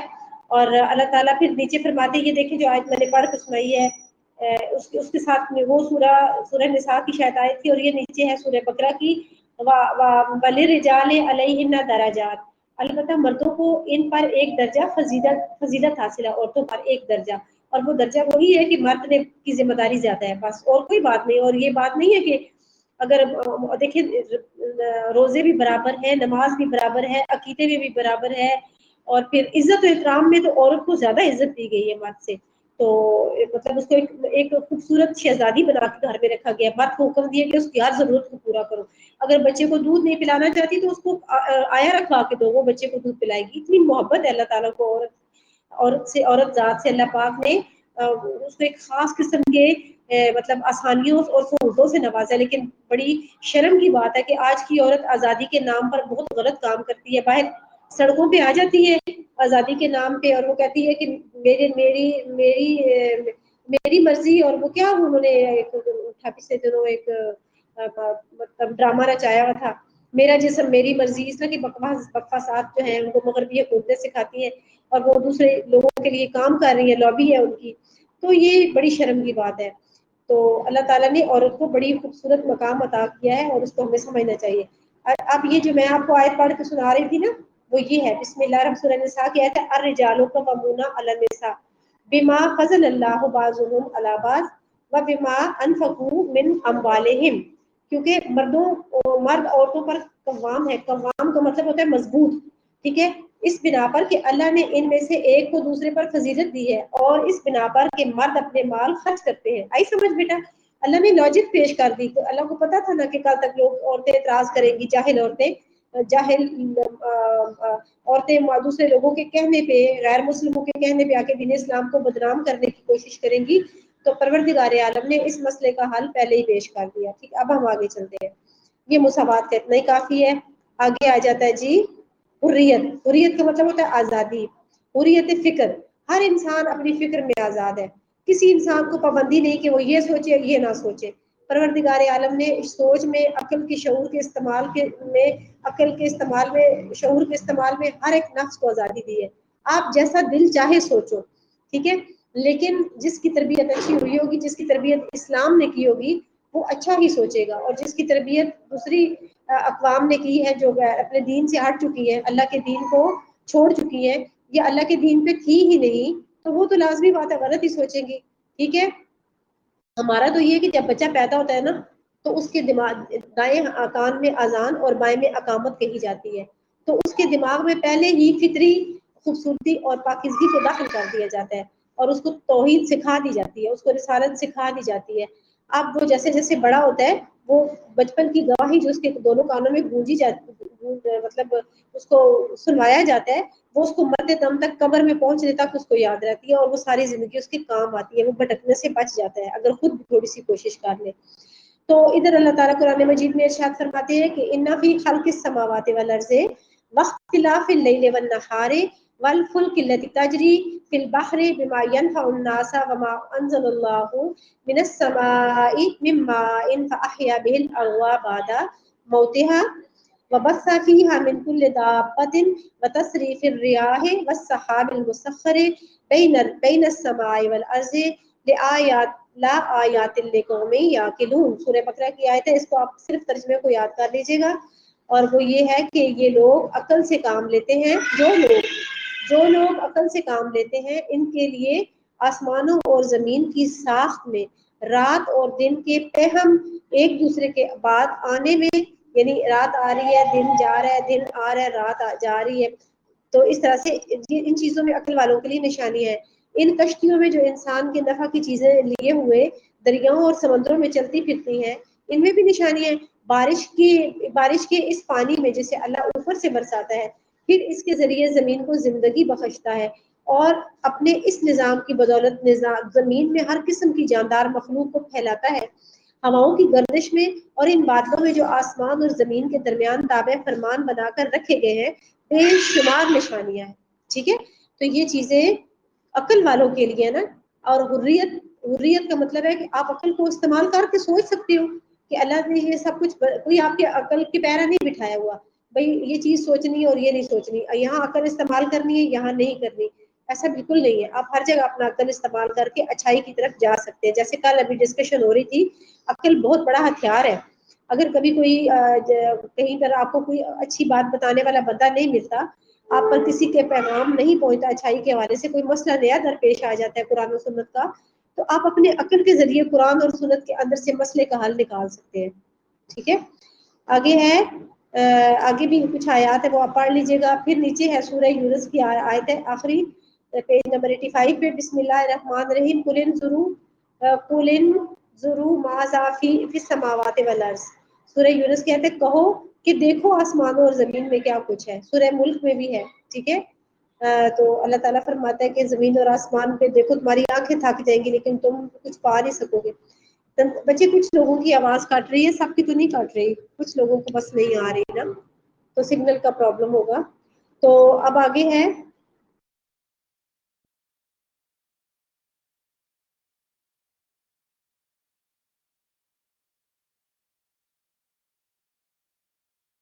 مما خلق من ماء دافق یخرج من بین الصلب والترائب. بہت ہی خوبصورت آیت ہے، آپ کی خلقت سے متعلق ہے. تو انسان کو دیکھنا چاہیے، تو انسان کو دیکھنا چاہیے کہ وہ کس چیز سے پیدا ہوا ہے. جب وہ گھمنڈ کرتا ہے، جب وہ تکبر کرتا ہے، جب اللہ تعالیٰ کی نافرمانی کرتا ہے، تو اس سے پہلے اس کو یہ سوچ لینا چاہیے، عقل اور شعور سے کام لینا چاہیے اس کو کہ میں کس کی نافرمانی کر رہا ہوں. وہ اچھلتے ہوئے پانی سے پیدا ہوا ہے، پانی کے قطرے سے جو پیٹھ اور سینے کے درمیان سے نکلتا ہے. یہ بچے کے باپ کی کنڈیشن بیان ہو رہی ہے، بچے کے باپ کے نطفے کی کنڈیشن بیان ہو رہی ہے. اور پھر انسان جب پیدا ہو جاتا ہے تو وہ اپنے جیسا کسی کو سمجھتا ہی نہیں، وہ پانی کے گندے قطرے سے پیدا ہوا ہے. اس کے بعد پھر خدا فرماتا ہے سورہ غاشیہ میں بسم اللہ الرحمن الرحیم. افلا ينظرون الى الابل كيف خلقت. کیا تم نے نہیں دیکھا اونٹوں کی طرف کہ ان کو ہم نے کیسے خلقت کیا، ان کو ہم نے کیسے پیدا کیا. وَإِلَى السَّمَاءِ كَيْفَ رُفِعَتْ. اور کیا تم آسمانوں کو نہیں دیکھتے کہ ہم نے کیسے ان کو بلند کیا. وَإِلَى الْجِبَالِ كَيْفَ نُصِبَتْ. اور کیا تم نے پہاڑوں کو نہیں دیکھا کیسے ان کو ہم نے گاڑ دیا، زمین میں نصب کر دیے، اور کیلوں کی طرح سے، جیسے کسی چیز میں کیل ٹھوک دیا جاتا ہے، اسی طرح ہم نے زمین میں پہاڑوں کو کیلوں کی طرح ٹھوک دیا تاکہ یہ زمین اپنی جگہ پر قائم رہے. وَإِلَى الْأَرْضِ كَيْفَ سُطِحَتْ. اور کیا دیکھا نہیں تم نے سطحت، ہم نے زمین کو کیسے بچھا دیا. ٹھیک ہے، تو یہ خالق کائنات کی وحدانیت کی نشانیاں ہیں اور ہیں صرف عقل والوں کے لیے. جو عقل کو استعمال نہیں کرتے تو انہیں پھر کچھ بھی سمجھ نہیں آتا. چلے بیٹا آگے چلتے ہیں. یہ حریت کا مطلب یہ تھا کہ آپ کو اللہ نے عقل دیا، آپ عقل کو استعمال کریں گے. حریت عقیدہ، عقیدے میں اب کیا ہے، آپ لا اکراہ فی الدین آیت الکرسی میں آتا ہے. اب آپ نے ساری پیغمبروں کے احکامات کو بھی سن لیا، 4 آسمانی کتابوں کو بھی دیکھ لیا، کائنات کو اپنی عقل کے ذریعے سے پرکھ لیا. اب آپ اپنا عقیدہ قائم کریں گے. آپ اللہ کے بارے میں کیا سوچتے ہیں، اللہ کے رسولوں کے بارے میں کیا عقیدہ رکھتے ہیں، اللہ کے ملائکہ کے بارے میں، اللہ کی کائنات میں جتنی چیزیں خلق ہو چکی ہیں ان کے بارے میں کیا کیا عقیدہ رکھتے ہیں. یہ عقیدہ حریت ہے، آپ کو آزادی ہے، آپ خود اپنا عقیدہ تخلیق کریں گے. اور آپ کا تخلیق جب عقیدہ جو ہے وہ تحقیق پہ منحصر ہوگا، آپ تحقیق کے بعد عقیدہ اختیار کریں گے تو یقین کریں کہ وہ عقیدہ پختہ ہوگا اور اس کو کوئی خراب نہیں کر سکے گا. ٹھیک ہے، ہاں جی. اس کے بعد آگے آ جائے اول اس کی کچھ کنڈیشنز ہیں، ان کو اسٹڈی کر لیجئے گا. حریت عقیدہ میں اول کیا چیز ہے، میں نے آپ کو پہلے بتا دیا کہ اس میں ہے لا اکراہ فی الدین. سورہ بقرہ کی آیت ہے، آیت الکرسی. دین کے معاملے میں کوئی زبردستی نہیں. اللہ کہتا ہے اے رسول ان پہ زبردستی نہیں کرو، ان کو بات سمجھا دو. وجادلہم باللتی ہی احسن، کہ ان کو آسان طریقے سے سمجھا دو اور ان تک سچی بات کو پہنچا دو. آگے تحقیق کرنا ان کا کام ہے، جو جو اچھی باتیں ان کو سمجھ آتی جائیں گی یہ خود ہی پکڑ لیں گے. اور اگر بہک جائیں گے، حقیقت کے متلاشی نہیں ہوں گے، تحقیق نہیں کریں گے تو پھر تو گمراہ ہی ہونا ہے نا انہوں نے. تو آپ جبر سے کوئی کام نہ لو، زور زبردستی نہ اللہ نے کی ہے نہ اللہ کا رسول کرتا ہے. پھر اس کے بعد ایک نیچے آیت سورہ نور کی آیت ہے بسم اللہ الرحمن الرحیم. وما علی الرسول الا البلاغ، بلاغ المبین. تو رسول خدا صلی اللہ علیہ وآلہ وسلم کو اللہ تعالیٰ فرماتے ہیں اور رسول کے ذمہ تو صاف صاف احکام کو پہنچا دینا ہے، آگے کسی کی مرضی ہے، کوئی مانے نہ مانے، ہر کسی کا اپنا دل جو ہے وہ جیسے چاہے. خدا نے یہ بھی بتا دیا کہ ہدایت کے راستے بھی بتا دیے، اور پھر جنت اور دوزخ کا بھی بتا دیا، اور نعمتوں کا بھی بتا دیا، اور جزا و سزا کا بھی بتا دیا. اب جس کا جو دل چاہتا ہے اس طرف کو وہ سفر کر جائے، اپنی عقل کو استعمال کرے. آگے ہے حریت قول. اب آپ کو گفتگو میں بھی آزادی حاصل ہے. ایک تو آپ کو سوچ میں آزادی ہے نا، آپ پہلے سوچتے ہیں، نظریہ قائم کرتے ہیں، پھر آپ اس کو بول کے ظاہر کرتے ہیں. یہاں حریت قول ہے. شریعت اسلامیہ نے نہ صرف یہ کہ حریت قول کی اجازت دی ہے، بلکہ اسے ہر انسان کے حق کے طور پر تسلیم کیا ہے. اخلاق، مفاد عامہ، تنظیمی امور اور برائیوں کے انسداد کے سلسلے میں اس حریت قول کو فرض قرار دیا گیا، جیسے امر بالمعروف اور نہی عن المنکر.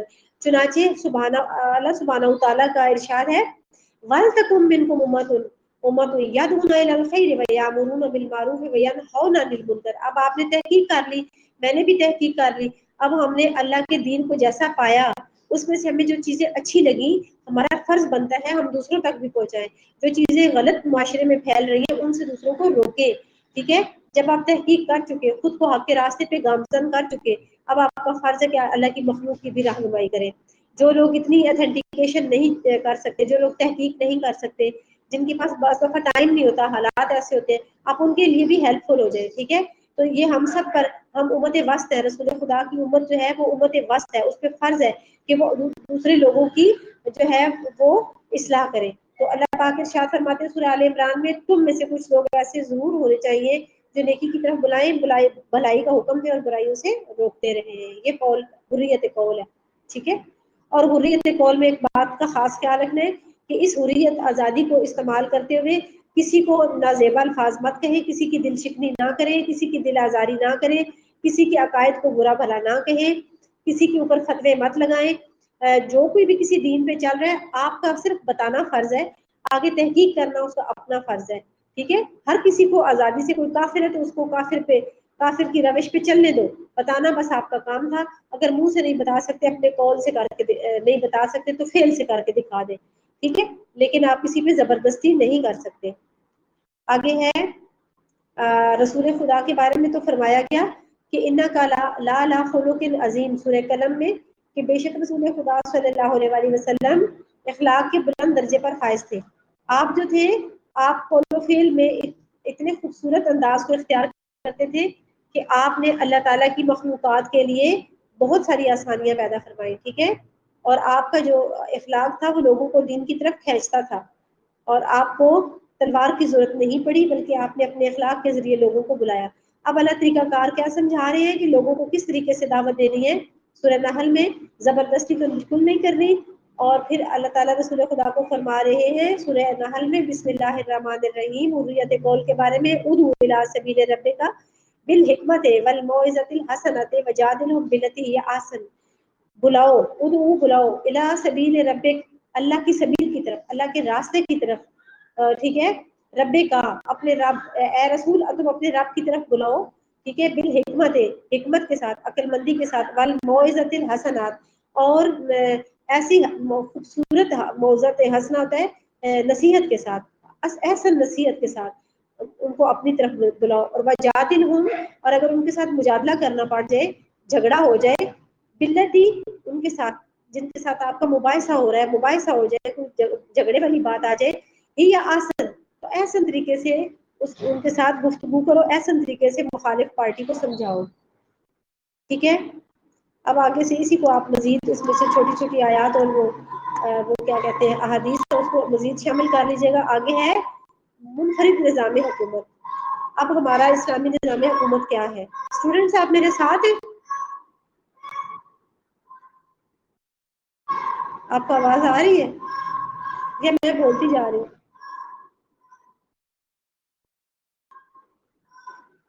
السلام علیکم،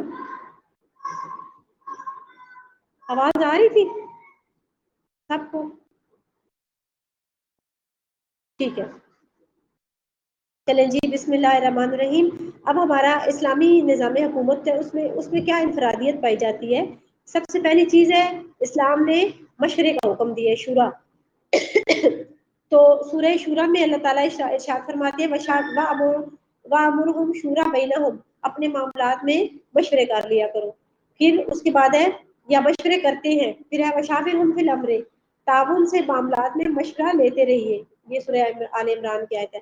چلیں جی آگے اس میں مزید آپ جو ہے وہ کوٹیشن ایڈ کر لیجیے گا. پھر رسول خدا کی کے بارے میں بھی بتایا گیا ہے کہ جیسے ہے نا ایک اور بات بھی کہی گئی رسول خدا صلی اللہ علیہ وسلم کے بارے میں کہ وما آتاکم الرسول فخذوہ وما نہاکم عنہ فانتہوا. سورہ حشر کی آیت ہے کہ بے شک آپس میں مشورہ تو کرو، لیکن رسول اللہ کے بارے میں اللہ نے بتایا کہ جو چیز وہ تمہیں دے پیغمبر، کوئی بھی حکم آرڈر جاری کرے کہ یہ کام ایسے کرنا ہے تو تم اس کو فوراً لے لو، اور جس چیز سے منع کرے اس سے رک جاؤ.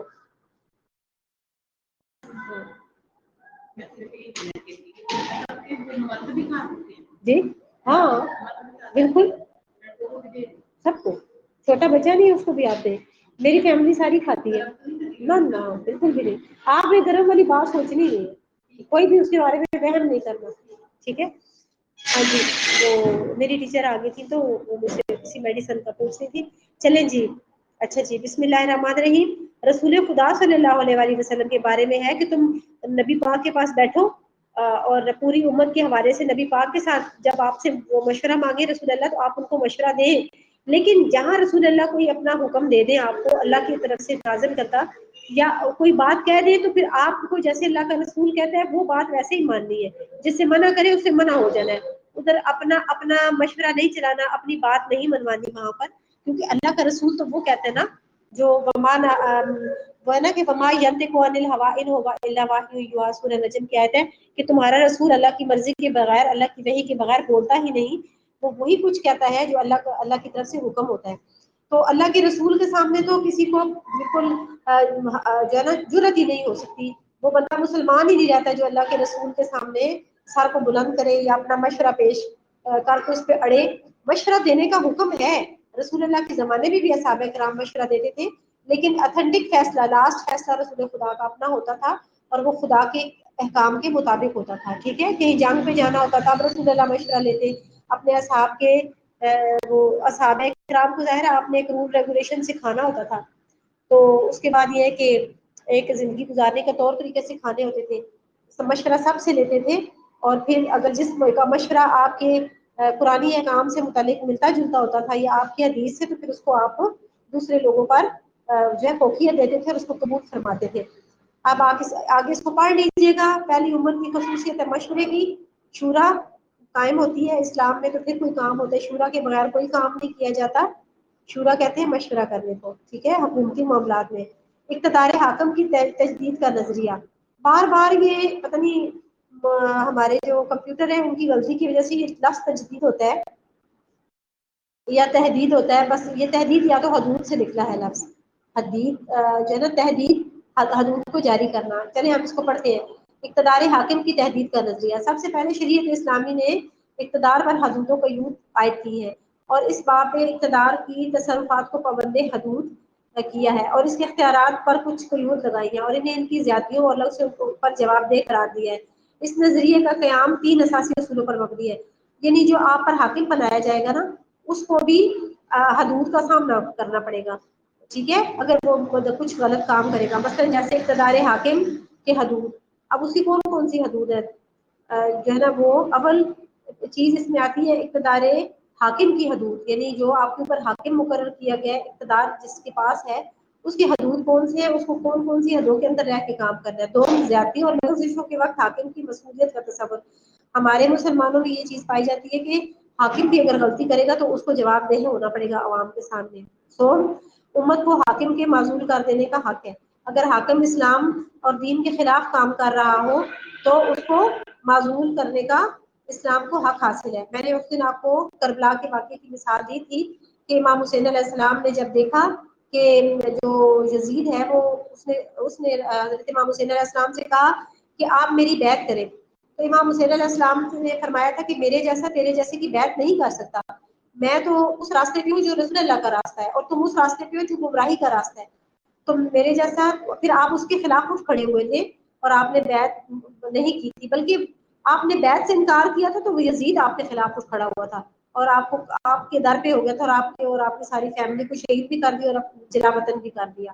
تو یہ اقتدار اعلیٰ اگر غلط کاموں پہ اتر آئے اس وقت وہ وہاں کا کیونکہ حکمران بنا ہوا تھا مسلمانوں کا تو وہ غلط کاموں پہ اتر آیا تھا تو اس وقت اس کی اوامر نہیں اس کے لیے ضروری تھے اور اس کو اقتدار سے عوام نے اتارنے کا جو ہے وہ حساب کتاب کر دیا.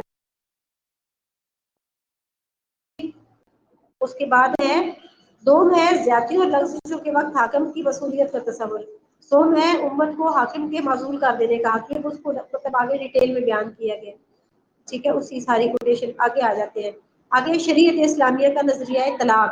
اب آپ کے معاشرے میں جو طلاق کا مسئلہ رائج ہے نا تو میں نے شاید آپ کو یہ واقعہ سنایا تھا کہ اس میں جو ہے تھوڑا سا آپ کو باریکی میں جانا پڑے گا. پہلی طلاق جو ہوتی ہے وہ رجعی ہوتی ہے, دوسری طلاق جو ہوتی ہے وہ بھی رجعی ہوتی ہے اور تیسری جو ہوتی ہے وہ بائن ہو جاتی ہے. اور تینوں طلاقوں میں گیپ دینا ضروری ہے. ایک ہی وقت میں تینوں طلاقیں اگر دے دی جائیں تو وہ نہیں ہوتی.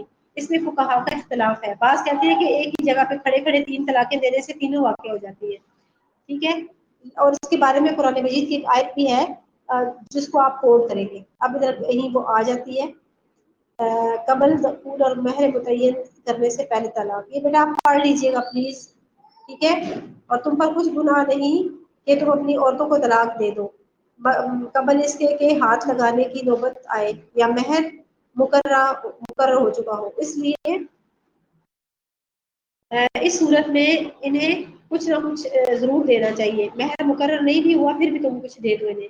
خوشحال آدمی اپنی قدرت کے مطابق اور غریب آدمی اپنی قدرت کے مطابق معروف طریقے سے مال دے کر عورت کو فارغ کرے. یعنی جب طلاق دے چکے نا یہ اس کے بعد کے معاملات ہیں. طلاق دینے کے بعد جو ہے وہ حق مہر واجب ہوتا ہے.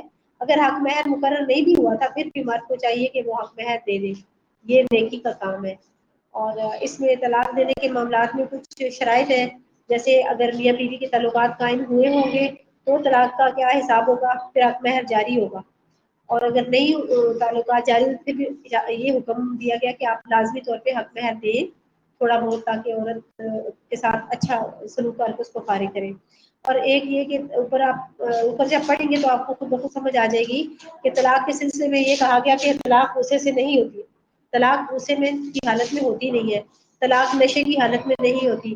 یہ کچھ آگے کنڈیشنز آپ کو پڑھائی جائیں گی. طلاق کسی وقت اگر مرد کے دماغ کو کوئی وقتی طور پہ کوئی جھٹکا لگ گیا اس کا دماغ خراب ہو گیا مجنون ہو گیا کسی نے اس کو اضطراری کیفیت میں کر دیا گھر والوں نے ساری فیملی نے کہا کہ اس عورت کو طلاق دو ہی دو ہم اسے پسند نہیں کرتے ہے نا معاشرے میں اس طرح کی سب کچھ کنڈیشنیں پائی جاتی ہیں. وہ مرد کی اضطراری حالت بن گئی مجبور ہو گیا ایسی طلاقیں واقع نہیں ہوتی. ٹھیک ہے تو یہ ساری کنڈیشنز آپ آگے ڈیٹیل میں پڑھ لیجیے گا. ٹھیک ہے بیٹا میں نے موٹی موٹی بات آپ کو دخول کے بعد کی طلاق کا کیا ہوگا وہ بھی پڑھ لیجیے گا.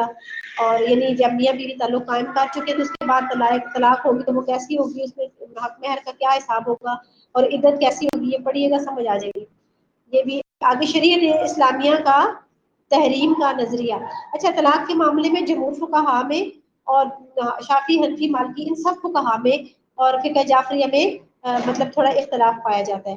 اور لیکن جو آپ نے اگر اپنی عقل استعمال کرنی ہے آپ ان سب کے پڑھیے گا طریقہ کار کو اور پھر جو زیادہ قرآن کے قریب ہوگا وہ سب سے اتھینٹک ہوگا. ٹھیک ہے قرآنی آیت ہے تفصیل سے تو اس کے ساتھ اس کو ٹیلی کر لیجیے گا. اب ہم آگے چلتے ہیں جی کہ شریعت اسلامیہ میں تعدد ازدواج کا تصور. اب 4 بیویاں آپ لا سکتے ہیں لیکن اس میں اللہ تعالیٰ نے کنڈیشنز لگائی ہیں. وہ کنڈیشن پوری کر سکتے ہو تو 4 شادیاں کرو.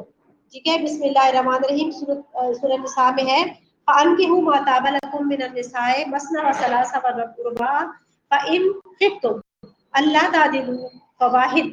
اللہ فرماتے ہیں کہ فَأَنكِحُوا مَا طَابَ لَكُم تم جو جتنی چاہو عورتوں میں سے مثنیٰ 2 وثلاثہ 3 ورباع 4 شادیاں کر لو. لیکن فَإِنْ خِفْتُمْ اگر تمہیں ڈر ہو اللہ تعدلوا کہ تم عدل نہیں کر سکو گے فواحدۃ تو پھر تمہارے لیے ایک ہی کافی ہے.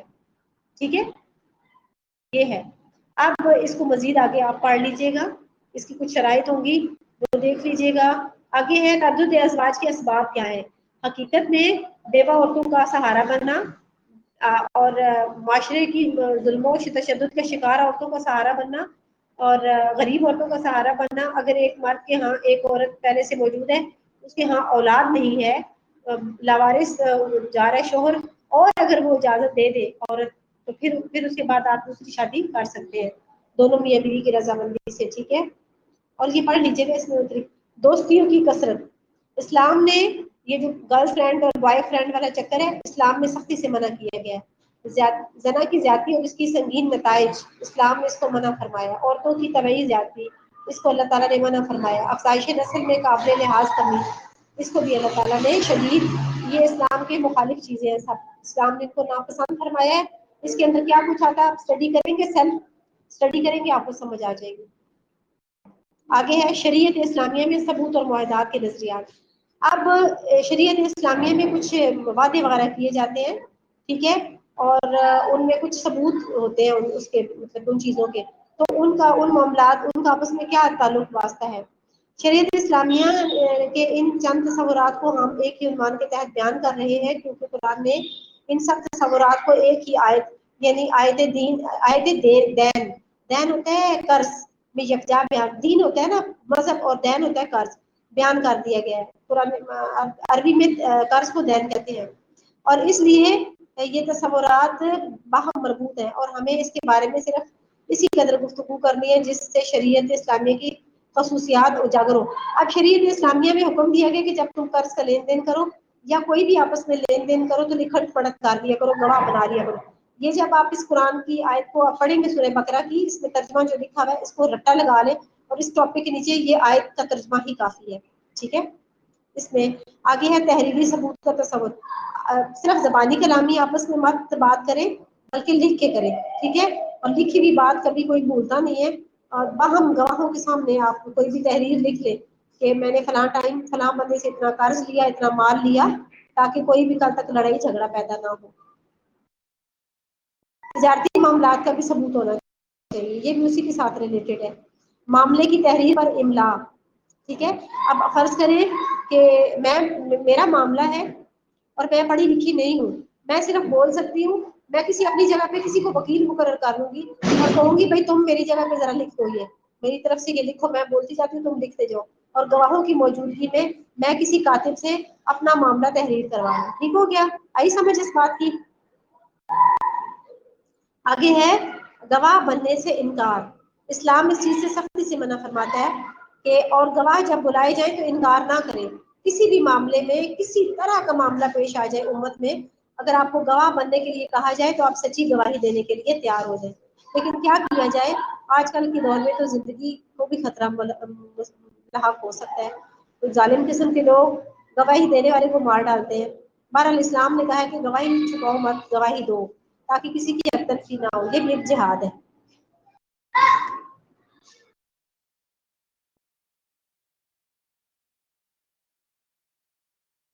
استاد کدھر ہے؟ استاد سے بات کریں.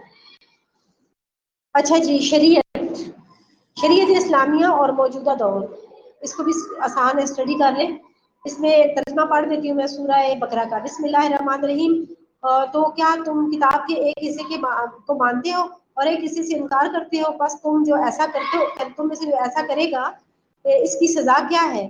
بجز دنیوی زندگی میں رسوائی کے، اور قیامت کے دن یہ سخت ترین عذاب میں بھی ڈالے جائیں گے. اور جو کچھ تم کرتے ہو اللہ اس سے بے خبر نہیں ہے. اپنی خواہشوں کی مطابق زندگی گزارنا اور پھر کہنا کہ قرآن اور سنت میں یہ چیزیں موجود ہی نہیں ہے، یہ اس چیز کے بارے میں اللہ جو ہے وہ تنبیہ کر رہے ہیں.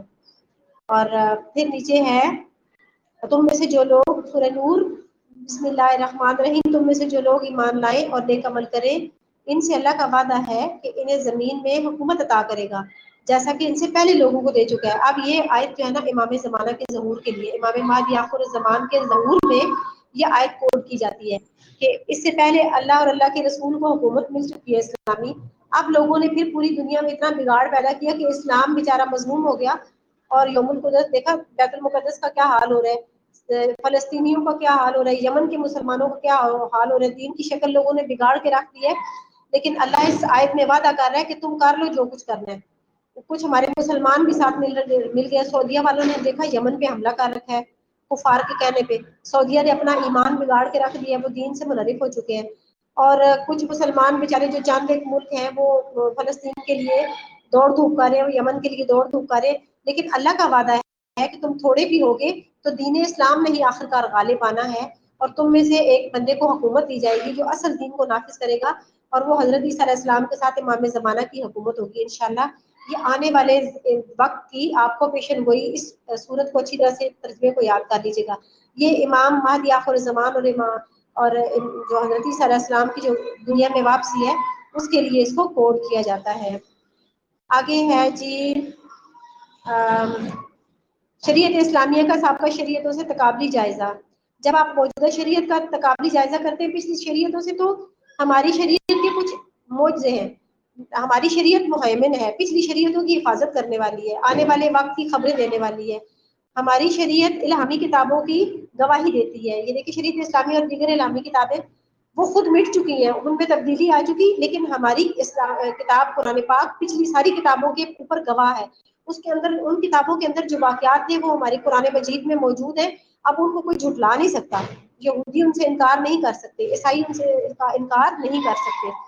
اچھا، اصلی حالت میں وہ واقعات ہمارے قرآن میں موجود ہے، اس لیے ہماری قرآن کو مہیمن کہا گیا، ہماری شریعت کو بھی مہیمن کہا گیا۔ شریعت اسلامیہ اور آسمانی شریعتیں۔ شریعت اسلامیہ کا سب سے بڑی گریٹنس اور معجزہ، اس کو کوئی بدل نہیں سکتا۔ بسم اللہ الرحمن الرحیم وَنَحْنُ نَزَّلْنَا الذِّكْرَ وَإِنَّا لَهُ لَحَافِظُونَ۔ اس ذکر کو ہم نے ہی نازل کیا ہے اور اس کے ہم محافظ ہیں۔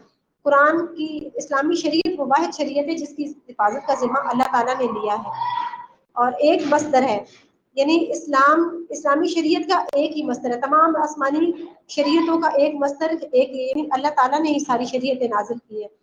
مقاصد اور اصول و مقاصد کی وحدت بھی ہے۔ جتنی بھی شریعتیں آج تک نازل ہوئی یا کتابیں نازل ہوئی، ان کا مقصد ایک ہی تھا۔ یہ الگ بات ہے کہ لوگوں نے اس کو بدل دیا، لیکن ہمارا قرآن نہیں کوئی بدل سکتا، نہ ہماری شریعت کو کوئی بدل سکتا ہے۔ شریعت اسلامیہ سابقہ شریعتوں کی ناسخ ہے۔ ہماری شریعت جب آئی تو اس نے پچھلی ساری شریعتوں کو نسخ کر دیا، اور ہماری شریعت ناسخ بن گئی، وہ نسخ ہو گئی، ٹھیک ہے، وہ ان کی وجود کو ہٹا دیا گیا، اور اسلامی شریعت پر جو اب عمل کرے گا وہی مسلمان اور اللہ کا بندہ کہلائے گا۔ اس کے لیے آپ قرآنی آیت کو کوٹ کیجئے گا اور رسول خدا کی حدیث کو بھی۔ شریعت اسلامیہ کے احکام رسول اللہ صلی اللہ علیہ وسلم کی طرف نہیں ہوتے ہیں، رسول اللہ خود سے کوئی بات نہیں کرتے۔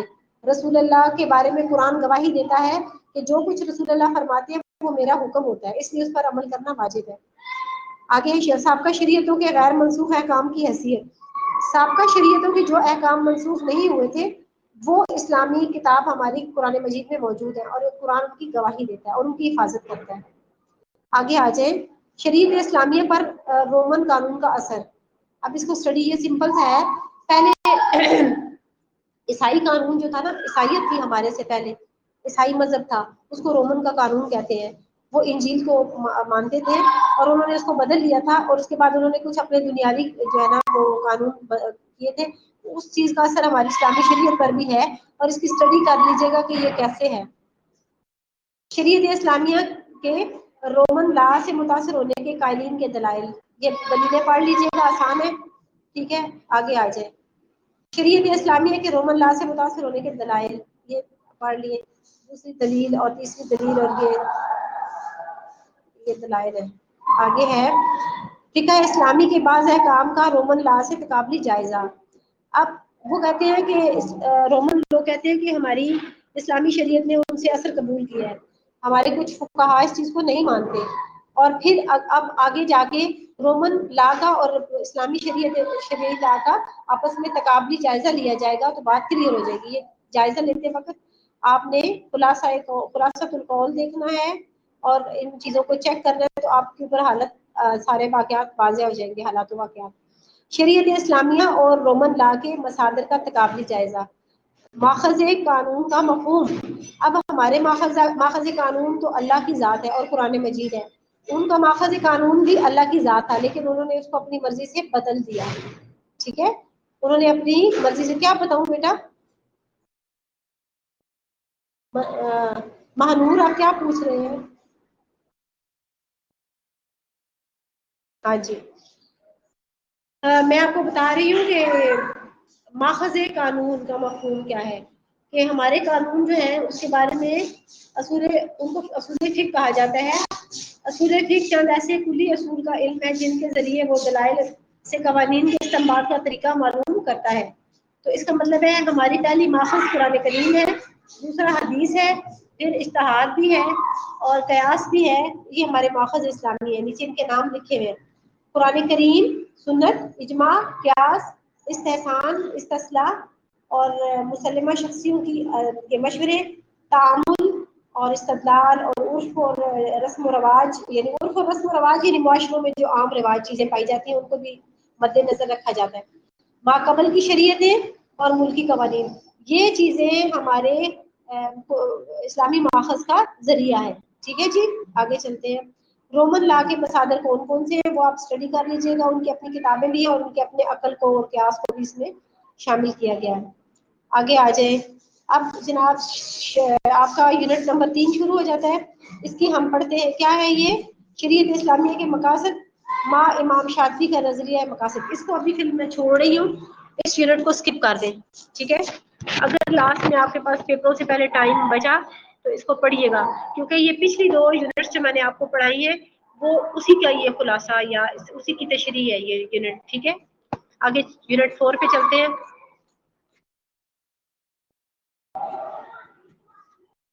کیونکہ آپ کو جب پیپر دیتے ہیں تو آپ کو نا وہ بھی استثناء حاصل ہوتا ہے.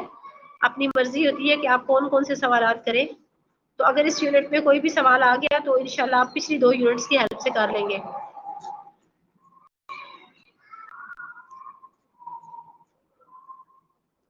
اچھا، اسلامی شریعت کے مقاصد.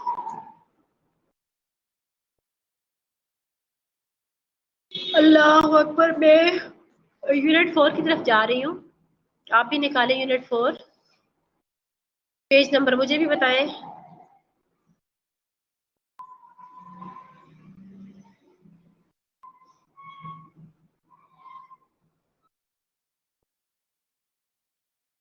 ہاں جی، اب آ گیا امام شاطبی. ابھی تو وہی چل رہا ہے، یونٹ 3 ہی چل رہا ہے. چلے جی.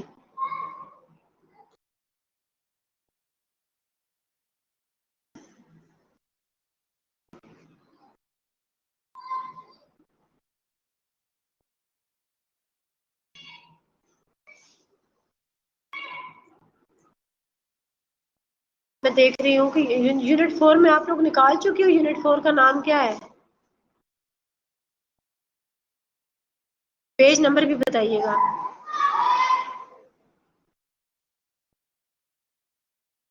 218 پیج پہ ہے. نام کیا ہے یونٹ کا؟ نام میرا ابھی سامنے نہیں آ رہی یونٹ. ہاں جی، یونٹ 4 ہے مصلحت کی تعریف اور خصوصیات. اس سے اگلی یونٹ نکالیں.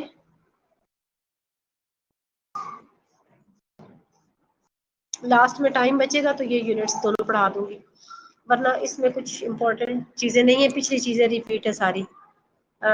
شریعت کے مقاصد ہے، دیکھا نا وہی مصلحت تحسینیہ، مصلحت کے تحت کیا کام کرنا چاہیے اور کیا نہیں، وہی چیزیں ڈسکس ہیں. شریعت کی اقسام کے مقاصد کیا ہیں، اسلام کے آئینی قانون کی بنیادی مقاصد کیا ہیں، یہ چیزیں اس میں جو ہے نا وہ ہے.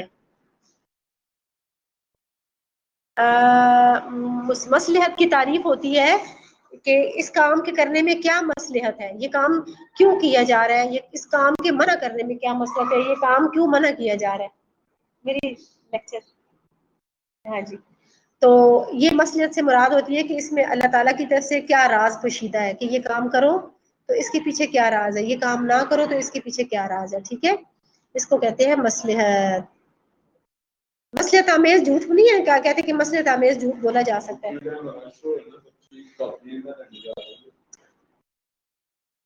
اچھا اچھا بچوں، یہ یونٹ 5 انشاءاللہ کل پڑھیں گے. اس میں ہے حفاظت دین کا ایجابی اور سلبی طریقہ. حفاظت دین کا ایجابی اور سلبی طریقہ، یعنی حفاظت دین کو مثبت اور منفی. ایجابی ہوتا ہے یعنی کہ سلبی اور مثبت اور منفی. جو سلب کا مطلب ہوتا ہے کسی چیز کا نہ پایا جانا، ایجاب ہوتا ہے کسی چیز کا پایا جانا. سلب اسی لیے کہتے ہیں فلاں نے ہماری وہ چیز سلب کر لی، اللہ تعالیٰ نے فلاں بندے کی وہ صلاحیت سلب کر لی. ٹھیک ہے. سلب کا مطلب ہوتا ہے کسی چیز کا نہ پایا جانا. ایجاب ہوتا ہے کسی بندے میں کسی چیز کا پایا جانا, کسی خوبی کا پایا جانا, وہ ہوتا ہے ایجاب. اور کسی کا کسی خوبی کا نہ ہونا وہ ہوتا ہے سلب. تو اب یہ انشاءاللہ تعالیٰ اس کو ہم کل پڑھیں گے, لیکن آج ہم اس کے مقاصد ڈسکس کر لیتے ہیں کیا ہے. اس یونٹ درمیان میں 2 یونٹس میں نے آپ کو چھڑوائے ہیں, ٹھیک ہے. کون کون سے یونٹ نمبر بولے ذرا جلدی سے, کون سے ہم نے چھوڑے ہیں؟ ہم پہنچ گئے یونٹ نمبر 6 پہ. 4 اور 5 کو چھوڑا ہے نا.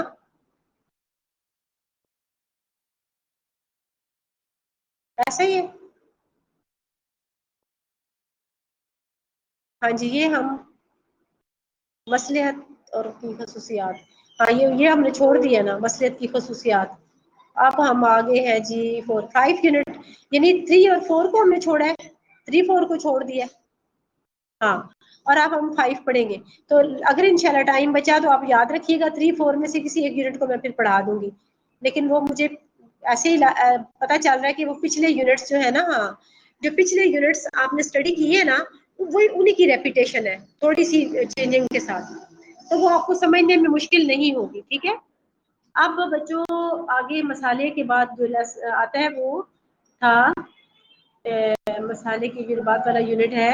ہاں جی, حفاظت دین کا ایجابی اور سلبی یونٹ 5. اس کے مقاصد ہم دیکھیں. اب جو مقاصد کیا ہے اس کے یونٹ کے مقاصد کیا ہے, وہ کہتے ہیں کہ یہ ہم آپ کو اس لیے پڑھا رہے ہیں یہ والا ٹاپک کہ دین اور کامل دین کے مفہوم کو بیان کیا جا سکے. دین اور کامل دین کی آپ کو سمجھ آ سکے. ایمان اور اعمال میں رابطہ کی نوعیت کو آپ سمجھ سکیں کہ ایمان کا ہونا کیوں ضروری ہے اور اعمال کس قدر ضروری ہے. صرف ایمان ہی کافی ہے یا اعمال بھی ضروری ہے, یا صرف اعمال ضروری ہے کہ ساتھ ایمان بھی ہونا چاہیے؟ آپس میں دونوں کا کیا رابطہ ہے.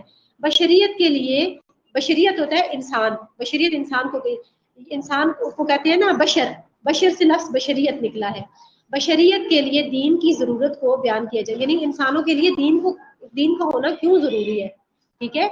وحی کی مفہوم کو مختلف اعتبار سے بیان کرنا. یہ وحی کا کیا معنی ہے, وحی کیوں نازل ہوتی ہے, وحی کس پر نازل ہوتی ہے, وحی کی کتنی قسمیں ہیں, یہ سب آپ ڈسکس کریں گے. حفاظت دین کے ایجابی طریقہ کے ہر ایک دائرہ کار کے متعلق تبصرہ کیا جائے گا.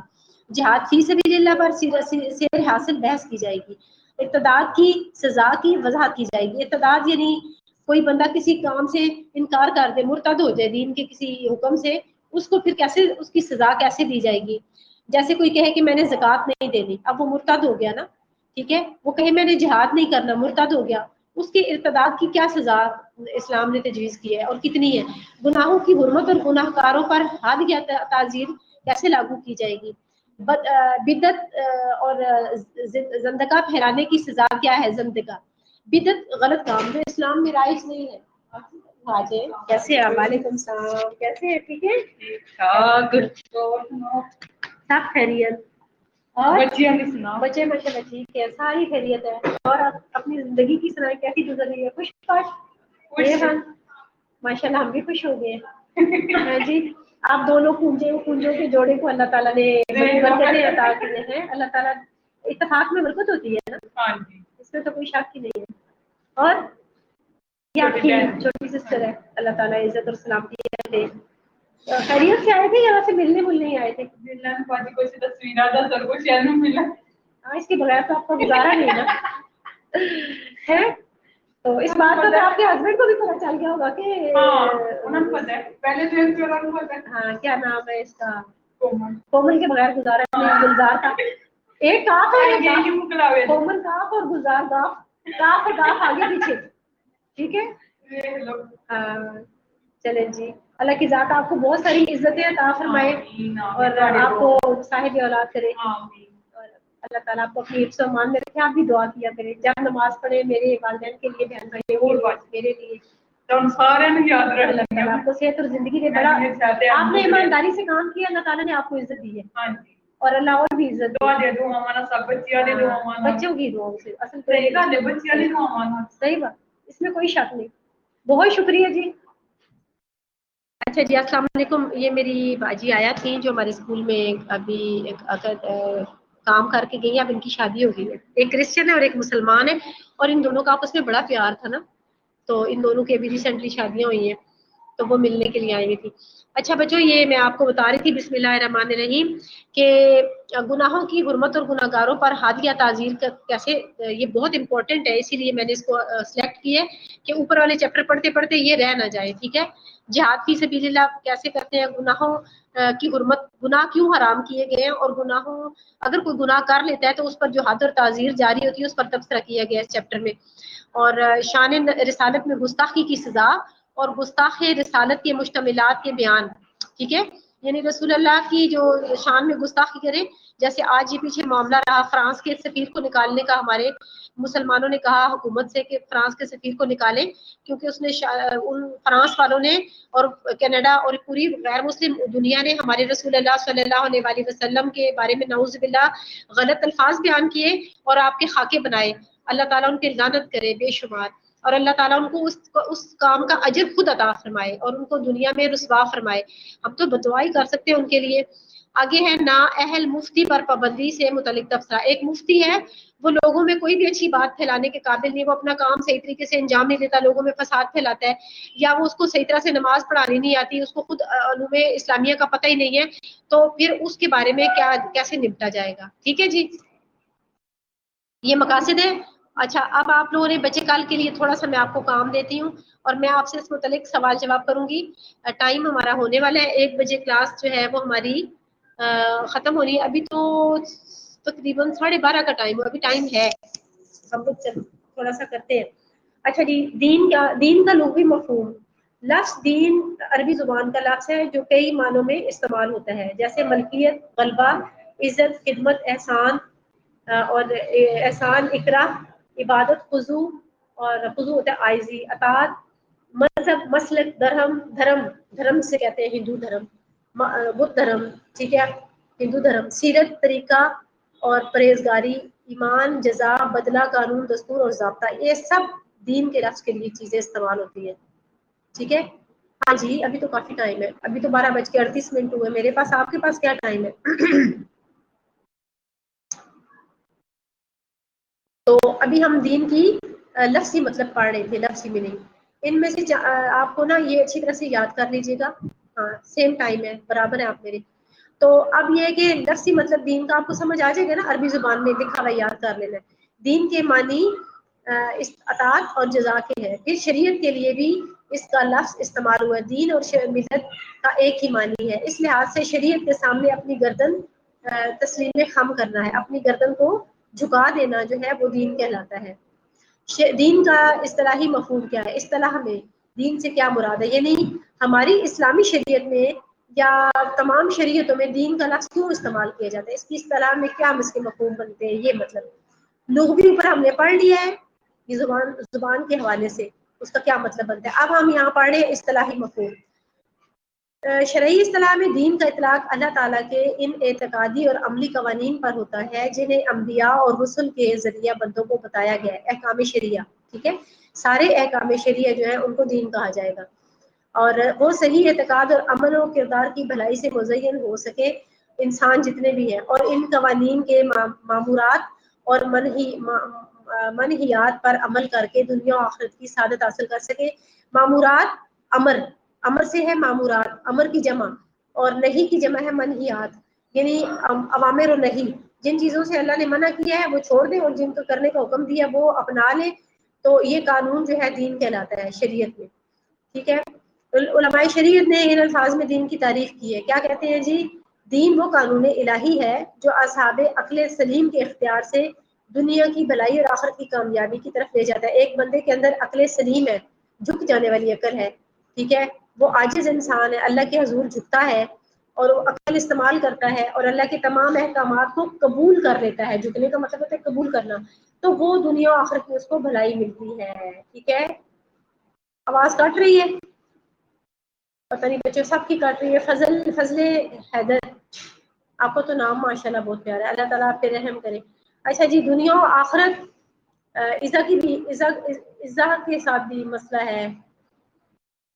اور اب آ رہی ہے؟ تو مبارک ہو آپ کو، ورنہ آپ کو روز مسئلہ ہوتا ہے. چلے بیٹا، دنیا و آخرت کے 2 شعبے ہیں. ٹھیک ہے، اس میں کیا 2 شعبے ہیں جی؟ رسول خدا صلی اللہ علیہ وسلم نے جو تصور دین دیا ہے اس کی روح سے جہاں مساجد کے اندر کی زندگی دین ہے، وہیں مسجد کے باہر کی زندگی بھی دین ہے. جہاں روزہ، نماز، حج، زکوٰۃ جیسے معاملات دین کا حصہ ہیں، وہیں ناپ تول، لین دین، تجارت کا کاروبار، اقتصادیات اور سیاست سب دین کا حصہ ہے.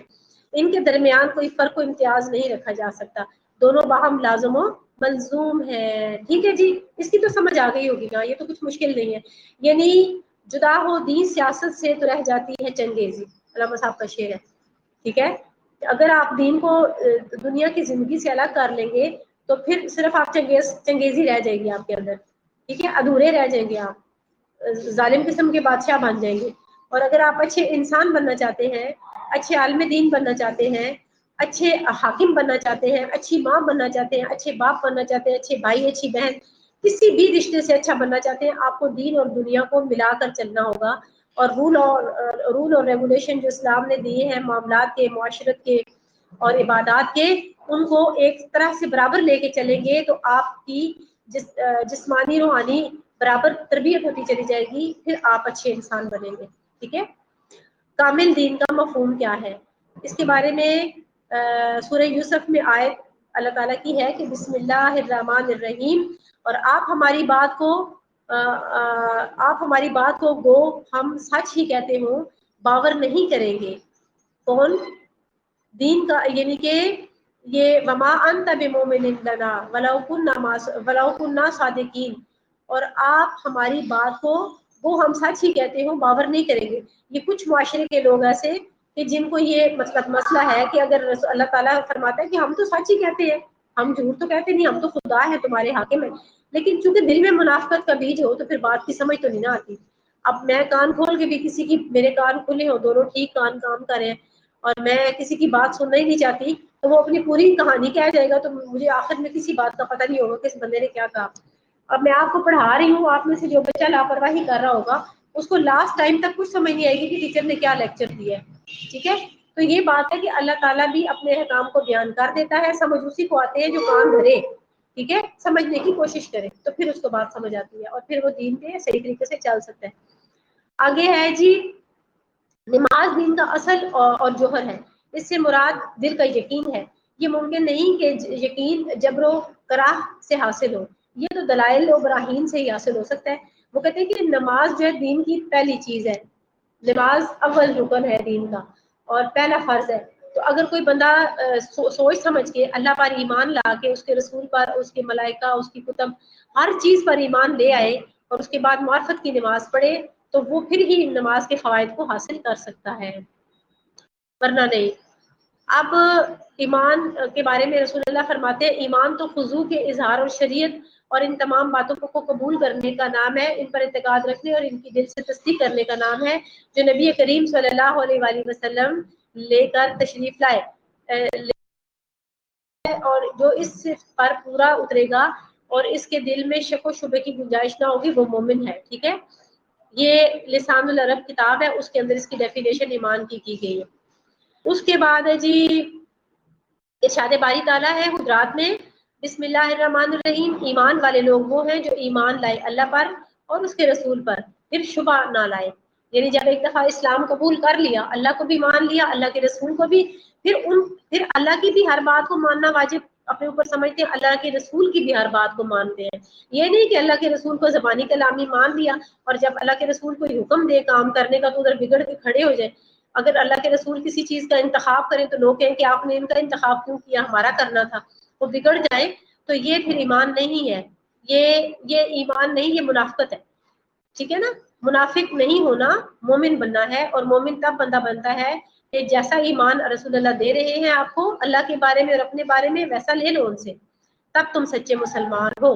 اور اگر وہ کسی چیز کا کہتے ہیں کہ اس کو فالو کرو اور آپ کہتے ہیں کہ نہیں ہم اس کو کیسے فالو کریں، آپ ہمیں سب کچھ بنا دیں، ہمیں آگے رکھیں، ہمیں کوئی فالو کرے، ہمیں اہمیت دیں، تو پھر یہ رسول اللہ کے ساتھ تو ایسا مجادلہ نہیں نہ چل سکتا، پھر آپ دین سے خارج ہو جائیں گے.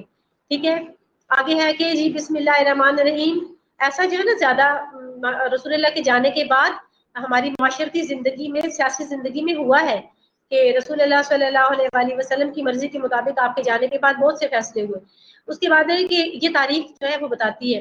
اور پھر دیکھیں اسی لیے واقعہ کربلا بھی پیش آیا تھا. اگر ایسا نہ ہوتا تو واقعہ کربلا پیش نہ آتا. رسول اللہ دین کو مکمل کر کے گئے تھے.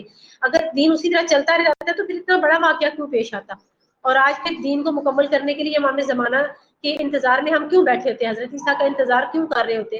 پھر تو ہم سب ٹھیک ہو گئے ہوتے اگر صحیح چل رہے ہوتے. تو ہم نے بھی نبی پاک صلی اللہ علیہ وآلہ وسلم کے جانے کے بعد دین کی شکل کو مسخ کر دیا اور اپنے ایمان میں کمزوریاں لے آئے. ٹھیک ہے. اس کے بعد ہے جی کہ آگے ہے کہ لا الا من اکرہا وقلبہ مطمئن بالایمان, کہ اگر کسی کلمہ کو کفر ادا کرنے پر مجبور کر دیا جائے, تو اگر کسی کو کلمہ کفر ادا کرنے پر مجبور کر دیا جائے لیکن اس کا دل ایمان پر مطمئن ہو تو اس کا ایمان زائل نہیں ہوتا. اب کوئی بندہ ہے کسی دوسرے ملک میں, کافر ملک میں چلا گیا, وہاں پر اس کو وہاں نیشنلٹی کے چکر میں یا کہیں اس کو رہنے کے چکر میں دوسرے ملکوں کے سامنے اپنا ایمان چھپانا پڑے, جس کو تقیہ کہتے ہیں, تو وہ اپنے آپ کو بچانے کے لیے چھپا لے گا. کہ دل میں اوپر سے وہ بتائے گا تو پھر اس کو مار پڑے گی نا, تو وہ دل میں اگر اس کے ایمان ہے تو اوپر سے اگر وہ ظاہر نہیں کر رہا اپنی زندگی کی حفاظت کے لیے تو ایسا کرنے میں کچھ کوتاہی نہیں ہے. ٹھیک ہے. اندر سے وہ ایمان والا ہے. زبانی اقرار کی حیثیت کیا ہے, کامل ایمان کی کیا حیثیت ہے, عبادات معاملات, ٹھیک ہے, کیسے ہونے چاہیے ایمان والے بندے کے. دین اسلام, دین کامل اسلام دین کامل ہے. اور پھر آگے ان میں آیات اور قرآنی آیات کو اہمیت دیجیے گا ٹاپکس میں, اور ساتھ رسول اللہ کی احادیث کو. پھر آگے ہے جی ایمان اور اعمال کا ربط کیا ہے آپس میں. اگر ایمان ہے تو اعمال بھی اچھے ہوں گے, اگر اعمال اچھے ہیں تو ایمان مضبوط ہوگا. اگر ان دونوں میں سے ایک چیز چلی جائے گی تو دونوں چیزیں ضائع ہو جائیں گی. جیسے رسول خدا صلی اللہ علیہ وآلہ وسلم نے فرمایا الحیاء من الایمان, حیا ایمان کا حصہ ہے. اگر کسی انسان سے حیا ختم ہو جائے تو اس کا ایمان رخصت ہو جاتا ہے. اب حیا ختم ہوتا ہے تو نماز چھوٹ جاتی ہے, حیا ختم ہوتا ہے تو پردہ اتر جاتا ہے, حیا ختم ہوتا ہے تو شراب پینا شروع کر دیتے ہیں لوگ, حیا ختم ہوتا ہے تو لوگ جھگڑا لڑائیاں شروع کر دیتے ہیں, حیا ختم ہو جاتا ہے تو انسان اللہ اور اس کے رسول کی نافرمانی کے ہر کام میں اتر آتا ہے. تو جب حیا ختم ہو جائے تو ایمان ختم ہو جاتا ہے, بس بات ادھر آ کے ختم ہو جاتی ہے. تو اب آگے ہے بشریت کے لیے دین کی حاجت. انسانوں کو دین کی حاجت کیوں پیش آتی ہے, انسان کے لیے دین کیوں ضروری ہے.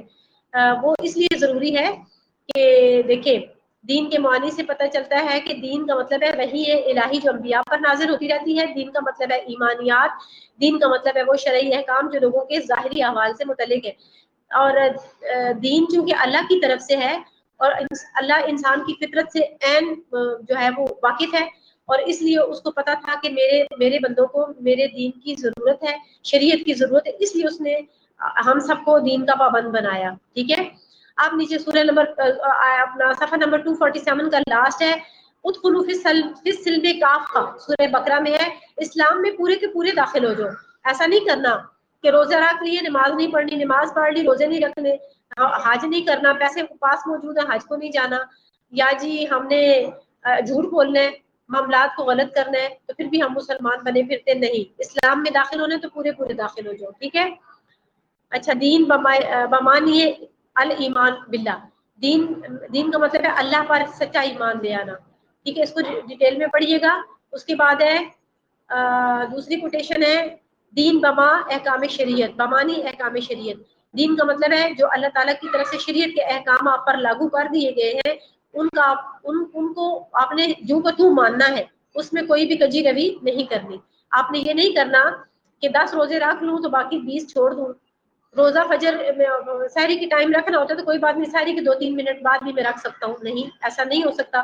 شریعت کے احکام کو جو کا تو فالو کرنا واجب ہے. ٹھیک ہے. اگر کوئی اس طرح کی کنڈیشن نہیں ہے, اگر کوئی مجنون والی کیفیت نہیں ہے, اگر کوئی زور زبردستی والی کیفیت نہیں ہے آپ کے ساتھ جو اوپر بیان ہو چکی ہیں, تو پھر آپ کو احکام شریعت کی پابندی جو کہ تم کرنی ہے, جیسے وحی الہی ہے, جیسے خدا کے احکام ہے. حفاظت دین کے طریقے کون کون سے ہیں, آگے یہ ٹاپک ہے. ایک ہے ایجابی طریقہ, ایک ہے سلبی طریقہ. حفاظت دین کا ایجابی طریقہ کون سا ہے؟ ایجابی اسلوب کا مطلب یہ ہے کہ دین کو حاصل کرنا, پھر ہمیشہ کے لیے اس کی حفاظت کرنا, کیونکہ دین انسانی فطرت کا بنیادی تقاضا ہے. ٹھیک ہے. اور حفاظت دین کے اس ایجابی اسلوب کے اعتبار سے دین کے 3 دائرے یا 3 درجات متعین ہیں. ایمانی دائرہ, اسلامی دائرہ اور اخلاقی دائرہ. سب سے پہلے ایمان لانا ہے, پھر اسلام کے اوپر عمل درآمد کرنا, اور پھر اخلاق کو بہتر بنانا ہے. دین کا ایمانی دائرہ، اس دائرہ میں توحید، رسالت اور آخرت شامل ہے، ان پر ایمان لے آنا ضروری ہے، ٹھیک ہے، ان پر راسخ عقیدہ ہونا چاہیے۔ پھر ایمان باللہ، ٹھیک ہے، اس کے بعد ہے ایمان باللہ کے اصول کے ذرائع کون کون سے ہیں۔ پہلا ذریعہ وہی، اللہ کے نبیوں نے آپ کو بتایا کہ اللہ ہے، اللہ کی نبیوں پر اللہ کی وحی آئی اور اللہ نے کہا کہ لوگوں کو بتا دو کہ میں ایک ہوں، میرے ساتھ کوئی شریک نہیں ہے۔ تو یہ پہلا طریقہ آپ کو پتا چلا وحی کے ذریعے۔ پھر کائنات میں آپ نے تفکر کیا، آپ کو عقل دیا گیا تھا، آپ نے غور و فکر کیا تو آپ کو پتا چلا اللہ ایک ہے۔ اس کے بارے میں احادیث اور جو ہے نا قرآن آیت کوٹ کر لیجیے گا جو چھوٹی چھوٹی ہے۔ اس کے بعد اپنی ذات میں آپ نے تفکر کیا، کائنات میں کرنے کے بعد اپنی ذات کو دیکھا، ایک گندا سانس باہر، ایک صاف سانس اندر، آپ کی اللہ نے ہاتھ کیسے بنائے، آپ کی آنکھیں کیسی بنائی، آپ کے سر پہ بال اگائے، آپ کا ناک بنایا، آپ خوشبو سونگتے ہیں، آپ کانوں سے سنتے ہیں، آپ دماغ سے سوچتے ہیں، آپ پاؤں سے چلتے ہیں، آپ ہاتھوں سے کام کرتے ہیں، یہ سب کس نے دیا آپ کو؟ آپ سوچنے پہ مجبور ہیں۔ جب اگر وہ یہ چھین لیتا تو پھر آپ اس قابل ہی نہیں ہوتے کہ ان چیزوں کو خود کرامت کر سکے۔ تو کوئی پاور ہے جو آپ کے پیچھے ہے، تو پھر آپ نے اس طریقے سے اللہ کو پہچان لیا۔ تو آپ کو اللہ پر ایمان لانا ضروری ہے۔ غور و فکر کی افادیت کیا ہوتی ہے؟ غور و فکر وہ اپنے پڑھنے، غور و فکر کی افادیت سے آپ اللہ اور اس کے رسول اور اس کے تمام احکام کو پہچان سکتے ہیں۔ عقل ایک بہت بڑی نعمت ہے۔ ایمان بالرسل، یعنی رسولوں پر بھی ایمان اسی طرح سے ضروری ہے جیسے اللہ پر۔ بعثت انبیاء کی غرض و غایت کیا ہے؟ بعثت انبیاء کی غرض و غایت اتنی ہی ہے جتنی اللہ پاک کی اپنی ہے۔ اگر وہ نہ ہوتے تو ہم اللہ کی پہچان نہ کر سکتے، اس لیے ایک ہی جملہ کافی ہے کہ بعثت انبیاء کی غرض و غایت کے لیے یہی جملہ کافی ہے کہ اگر وہ نہ ہوتے تو ہم اللہ کی پہچان نہ کر پاتے۔ انہوں نے ہمیں بتایا کہ اللہ ایک ہے اور اس کے یہ احکام ہے، ٹھیک ہے۔ آگے جو مطلب اس کے بارے میں آیات قرآنی ہے وہ پلیز آپ کوٹ کر دیجیے گا، احادیث رسول کو بھی کوٹ کر لیجیے گا۔ اتمام حجت، اتمام حجت کیا ہے؟ اللہ تعالیٰ ارشاد فرماتا ہے کہ سورہ نساء میں بسم اللہ الرحمن الرحیم، بھیجے پیغمبر خوشخبری اور ڈر سنانے والے، تاکہ باقی نہ رہے لوگوں کو اللہ پر الزام کا موقع رسولوں کے بعد، کہ میں نے رسول بھیج کے اپنی حجت تمام کر دی، اتمام حجت کر دیا، کل تک مجھے آ کر تم یہ شفا نہیں کر سکو گے کہ اللہ آپ کی بات آپ کے احکامات تو ہم تک کوئی پہنچانے ہی نہیں آیا تھا، ہمیں تو پتہ ہی نہیں تھا یہ کام کیسے کرنا تھا۔ تو پھر اس لیے آپ کو جزا سزا ملے گی قیامت والے دن، کیونکہ اللہ کہتا ہے کہ میں نے حجت تمام کر دی ہے۔ حق کی طرف رہنمائی کرنا، ٹھیک ہے، عدل و توازن کو قائم رکھنا، اس کے بعد ہے یہ اسلامی شریعت کی ساری باتیں ہیں۔ بعثت نبی کی ضرورت کیا تھی، ٹھیک ہے، بعثت نبی کی ضرورت کیوں پیش آئی؟ رسول خدا صلی اللہ علیہ وسلم کو جب نبی بنایا گیا تو اس کی کیا ضرورت تھی؟ آپ کے بارے میں سورہ حجر میں ہے کہ ہجر میں کہ بے شک یہ کتاب نصیحت ہم ہی نے اتاری ہے اور ہم اسی کے نگہبان ہیں۔ اچھا، اللہ تعالیٰ فرماتے ہیں کہ یہ جو قرآن ہے نا، یہ میں نے ہی اس کو بھیجا ہے اور میں اس کی حفاظت کرنے والا ہوں، ٹھیک ہے، اس قرآن کا محافظ میں خود ہوں کیونکہ میں نے اس کو بھیجا ہے۔ باجی پروین اس کمرے کی پنکھا اور لائٹ آف کر دے پلیز، ابھی بیٹھو، ابھی چھٹی نہیں ہوئی بیٹا، بیٹھ جاؤ، ٹائم ہے، بیٹھ جائیں آپ لوگ، میرے ساتھ جانا، ٹھیک ہے۔ اچھا بچوں، یہ میں آپ کو بتا رہی ہوں کہ یہ میں نے پہلے بھی کوڈ کی آئے تھا آپ کو، بسم اللہ الرحمن الرحیم، انا نحن نزلنا الذکر وانا لہ لحافظون، سورہ ہجر کی آیت ہے، اور یہ بہت زیادہ کوڈ ہوتی ہے اور اس کو رٹا لگا لیں اور اس کا حوالہ یاد رکھ لیں کہ سورہ ہجر کی آیت نمبر 9، ٹھیک ہے، تو اس کو آپ نے رٹا لگا لینا۔ ایمان بالیوم الآخر، جیسے انبیاء پر ایمان لانا ضروری ہے، کیوں ضروری ہے؟ اس لیے ضروری ہے کہ تاکہ اللہ تعالیٰ کے دین کی حفاظت ہو سکے، ٹھیک ہے، اللہ تعالیٰ کے احکام کا پتہ بھی چل سکے لوگوں کو اور ان کی حفاظت بھی ہو سکے، پھر پچھلی کتابوں کی گواہیاں بھی مل سکے، عدم توازن بھی قائم رکھا جا سکے معاشرے میں، اور حق کی طرف رہنمائی ہو سکے، یہ اس لیے انبیاء کو بھیجا۔ اور ہمارے رسول اللہ کو کیوں بھائی رسول خدا کی بعثت کی کیوں ضرورت پیش آئی تھی؟ جب پیچھے سارے نبی آ چکے تو اب ہمارے رسول اللہ کو کیوں بھیجا؟ تو کہا کہ ساری شریعتوں کی حفاظت کے لیے رسول اللہ کی تخلیق کی گئی اور آپ کو قرآن عطا کیا گیا، اور پھر ہم نے اس کا ذمہ بھی لے لیا۔ پچھلی شریعتیں بدل گئی تھی، اس کو کوئی نہیں بدل سکتا، ٹھیک ہے۔ اب آپ کو یوم آخرت پر بھی ایمان لانا ہے۔ آخرت پر ایمان لانے کے مقاصد یہ سب سے بڑا مقصد یہ، جب آپ عقیدہ آخرت کو مان لیتے ہیں، آپ کو پتا ہوتا ہے میں نے مرنا ہے اور اللہ کے پاس جانا ہے، تو پھر آپ برائیوں سے بچتے ہیں اور نیکیوں کے قریب چلے جاتے ہیں. تقوی اور پرہیزگاری آپ کے اندر پیدا ہوتی ہے. ایمان بالآخرت سے جواب دہی کا احساس پیدا ہوتا ہے، آپ کے اندر شجاعت اور بہادری پیدا ہوتی ہے، آپ ہر ظالم کے آگے ڈٹ جاتے ہیں اور آپ کسی سے ڈرتے نہیں. آپ کے اندر صبر اور تحمل پیدا ہوتا ہے. اگر کوئی آپ کو برا بھی کہہ دے تو آپ کو یہ ہوتا ہے کہ کوئی بات نہیں، آخرت میں اللہ تعالیٰ سب کو دیکھ لے گا، اب میں صبر کر لوں، خیر ہے. فضائل کیا؟ فضائل اخلاق. آپ کے اخلاقیات جو ہیں وہ سدھر جاتے ہیں، آپ کا اللہ کے اوپر ایمان مضبوط ہوتا ہے اور آپ کے اخلاقیات ہیں ان میں خوبصورتی پیدا ہوتی ہے. ٹھیک ہے. آخرت پر ایمان لانے سے انفاق فی سبیل اللہ کا جذبہ پیدا ہوتا ہے. آپ کو پتا ہوتا ہے کہ آج اگر میں اللہ کی راہ میں خرچ کروں گا تو یوم آخرت مجھے اس کا بہترین بدلہ عطا کیا جائے گا. ٹھیک ہے. دین کا اسلامی دائرہ کار کیا ہے؟ دین کا اسلامی دائرہ کار ہے عبادات. ٹھیک ہے. عبادات کا مفہوم کیا ہے؟ عبادات کی اغراض و مقاصد کیا ہے؟ انسان کو حقیقی مقام یاد دلانا کہ تم کیا تھے، کہاں سے آئے ہو، تمہاری کیا حیثیت تھی اور میں نے تمہیں کیا بنا دیا. اللہ تعالیٰ یہ فرماتا ہے. پھر اس کے بعد ہے معبود سے انسان کا تعلق استوار کرنا، یعنی اللہ اور بندے کا تعلق ہونا چاہیے. اگر اللہ اور بندے میں تعلق نہیں ہے تو ہماری زندگی پھر ہے ہی کچھ نہیں، ادھوری ہونا تو ایک طرف. پھر ہم انسانیت کے درجے سے بھی گر جاتے ہیں، پھر ہم کچھ بھی نہیں رہتے. جب ہمیں پتہ ہی نہیں کہ ہمارا معبود کون ہے، ہم کس کی عبادت کر رہے ہیں، ہمیں کس نے پیدا کیا، ہمارا خالق کون ہے، تو پھر ہمارا جو ہے نا ہماری کوئی بکت ویلیو نہیں ہے. اور اس کے لیے ضروری ہے کہ ہمارا اپنے اللہ کے ساتھ رابطہ قائم ہو. اور یہ اللہ تعالیٰ نے انبیاء کو مبعوث بھی اسی لیے فرمایا ہے. اچھا. حصول تقویٰ انسان کے اندر تقویٰ حاصل کرنے کا جو ہے جذبہ وہ بھی پیدا ہوتا ہے. ٹھیک ہے. اس کے بعد کیا ہے کہ خیر و فلاح پھیلانے کا اسباب ہے آخرت پر یقین رکھنا. انسان میں عاجزی اور انکساری پیدا ہوتی ہے. پھر عبادات کا مقام. اب عبادات کا مقام کیا ہے؟ عبادات جو ہیں وہ اللہ تعالیٰ کے ساتھ رشتہ استوار کرتی ہیں، عاجزی پیدا ہوتی ہے انسان میں، اور وقت کی پابندی کی عادت پیدا ہوتی ہے، اور انسان کی عقل کو جلا بخشتی ہے عبادات جو ہے، اور انسان کا عقیدہ پختہ ہوتا ہے. یہ ٹاپکس ہیں، آپ دیکھ لیجیے گا. ٹھیک ہے.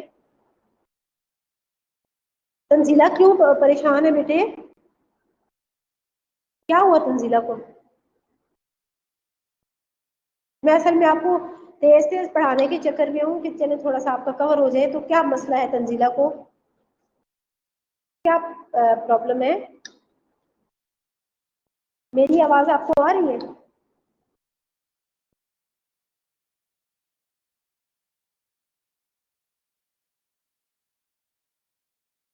اچھا. آواز کا ایشو ہے؟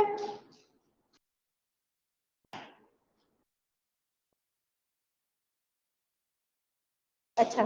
چلے بچوں، اب میں آپ کو بتا رہی تھی کہ رسول خدا صلی اللہ علیہ وآلہ وسلم نے کیا فرمایا ہے. پیج نمبر 267 پہ آ جائے. اسلام کی بنیاد 5 چیزوں پر ہے. اس بات پر گواہی دینا کہ اللہ کے سوا کوئی معبود نہیں اور نبی کریم صلی اللہ علیہ وآلہ وسلم اللہ کے بندے اور رسول ہیں. پھر اس کے بعد جب یہ یقین ہو جائے کہ اللہ اور اس کے رسول پر یقین ہو جائے، پھر نماز قائم کرنا، اور پھر زکوٰۃ ادا کرنا، پھر بیت اللہ کا حج کرنا، اور رمضان کے روزے رکھنا. یہ چیز ہے. پھر ارکان اربع کے متعلقات کیا ہیں آپس میں. ٹھیک ہے. یہ آپ نے اسٹڈی کرنا ہے. دین کا احسانی دائرہ کیا ہے؟ نفلی عبادات، یعنی ایک تو وہ ہے فرضی عبادات ہے، وہ نہیں. جو نفلی عبادات ہے وہ دین کا احسانی دائرہ ہے، یعنی وہ آپ جو ہے وہ مطلب اچھا کام کر کے تو اپنی ذات پر ہی احسان کرتے ہیں، لوگوں پر تو نہیں کرتے، اللہ پر بھی نہیں کرتے. اچھا. نفلی عبادات ہے، اس میں پھر بنیادی اخلاقی اقدار ہے. ٹھیک ہے جی. چلیں جی، بہت مبارک ہو. یہ والا اوپر سے تو ختم ہو گیا. اب نیچے ہے حفاظت دین کا سلبی. اوپر ہم نے ایجابی پڑھا ہے اور اتنا ہی کافی ہے آج. اور آگے ہے سلبی. اب 15 منٹس آپ کے پاس ہیں، آپ میرے ساتھ گپ شپ لگا لیں. آپ بھی ایگزاسٹ ہو چکے ہوں گے اور ہو سکتا ہے آپ کی اس کے بعد کوئی اور کلاس بھی ہو. ہے 271 پیج تک میں نے آپ کو پڑھا دی ہے، اور کل انشاءاللہ 272 پیج پڑھیں گے، اور اس میں حفاظت دین کا سلبی طریقہ ہم پڑھیں گے. وہ کیا ہے؟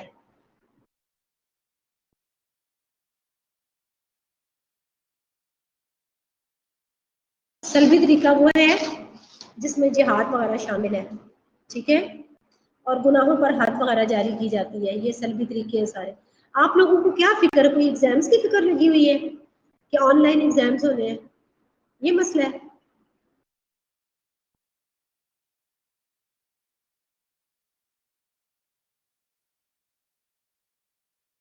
اچھا اچھا اچھا اچھا اچھا. نہ پریشان ہو جب ایگزامز ہوں گے. جس طرح آپ نے آن لائن پہلے مشکل تھا، آپ کو سمجھ نہیں تھی آتی کہ آن لائن کیسے اسٹڈی کرنی ہے، اب آپ کو آ گئی ہے نا سمجھ، تو انشاءاللہ آن لائن ایگزامس کا بھی معاملہ حل ہو جائے گا. پریشان نہیں ہوتے. یہ زندگی کے تجربے ہمیں بہت کچھ سکھانے کے لیے ہوتے ہیں. آنے والا وقت پتہ نہیں کس طرح نازک آ رہا ہے. ہماری اسٹڈی کیا پتہ آئندہ ایسے ہی چلتی رہے، تو یہ کام بھی آپ ٹائم سے پہلے سیکھ لیں. یعنی پیپر شروع، میں آپ کو سجیسٹ کروں گی کہ پیپر شروع ہونے سے پہلے اپنے جو اساتذہ کرام میں میل ٹیچر ہے، ان میں آپ کو میں سر یوسف کا بتاتی ہوں. سر یوسف کے ساتھ اگر کسی نے کلاس لی ہو تو وہ جو وہ نہیں ہے، ایک ورڈ ایپ ہے نا، ڈبلیو ایپ جس کو کہتے ہیں، ٹھیک ہے، اس میں اردو میں جو ہم اردو ٹائپنگ کے لیے جو یوز ہوتا ہے ایپ، ٹھیک ہے. تو اس میں نا وہ انہوں نے اس کے اوپر ایک بک لکھی ہے جس میں انہوں نے گائیڈ لائنس دی ہے. 300 کی بک وہ بتا رہے تھے، میرے پاس ہے اگر کوئی لینا چاہے تو ان کے ساتھ آپ رابطہ کریں. تو وہ یہ ہے کہ اپنا وہ آپ کو طریقہ کار اس میں سے پتہ چل جائے گا. آپ ایگزام سے پہلے اس چیز کے لیے تیاری کر لیں، ٹھیک ہے. اگر آپ کو خدشہ ہے نا، خاص ایگزامس کے دنوں میں تو نہیں نا یہ چیز سیکھی جا سکتی. آپ ایگزام سے پہلے اپنے کسی بھائی سے، چچا سے، ماموں سے، یہ جو ایپ ورڈ والا ایپ ہے نا جس کے ذریعے آپ اردو ٹائپنگ کرتے ہیں اور پھر آپ آگے اس کو فارورڈ کرتے ہیں، وہ آپ پہلے سیکھ لیں، ٹھیک ہے. ٹائپنگ، ہاں جی، ٹائپنگ بھی آ جائے گی. اردو ٹائپنگ جیسے آپ موبائل پہ کرتے ہیں نا، اسی طرح سے 3 کوسچن کرنے ہیں صرف، ٹھیک ہے. تو 3 کوسچن کرنے ہیں اور اسی طریقے سے وہ کہہ رہے تھے کہ ایک کوسچن 80 ورڈ سے زیادہ نہیں ہونا چاہیے. کوسچن کا آنسر 80 ورڈز ہونے چاہیے. تو انشاءاللہ تعالی جو ہے وہ کوئی مسئلہ نہیں ہے، آپ کر لیں گے. صرف ایک میری سجیشن ہے کہ وہ آپ پیپر سے پہلے کریں، ایگزام سے پہلے. آپ نے اس چیز کو آپس میں ابھی بھی ایک دوسرے کے ساتھ ڈسکس کر لیں. اگر کسی بچے کو آتا ہے اس کا فون نمبر لے لیں اور موبائل پہ اس کے ساتھ چیٹ کر کے طریقہ سیکھ لیں، ٹھیک ہے. ادھر آپ کے کئی بھائی ہوں گے، بہنوں کے بھائی ہوں گے جن کو یہ کام بڑے اچھی طریقے سے آتے ہیں. وہ یہ سارے کام ان کو آتے ہیں، کئی بیٹیوں کو بھی آتے ہیں. تو آپ ایک دوسرے کے ساتھ جو ہے نا وہ شیئر کریں اپنا تجربہ. اسی چیز کو نالج کہتے ہیں نا، ایک دوسرے کی ہیلپ کرنا. مسلمان ایک دوسرے کی مشکل وقت میں ہیلپ کرتا ہے. آپ ہیلپ کریں ایک دوسرے کی، ٹھیک ہے، تاکہ کوئی کسی کو مسئلہ ہے اس کا حل ہو جائے. سر کا نمبر میں کل بتا دوں گی انشاءاللہ بیٹے. ابھی بھی میں دیکھتی ہوں، ٹھہرے نمبر دیکھتی ہوں. اب میں بک بند کرنے لگی ہوں، ٹھیک ہے. تو میں نمبر دیکھتی ہوں کا سر کا. ٹھہر جائیں، پہلے میں ان سے بات کر لوں نا.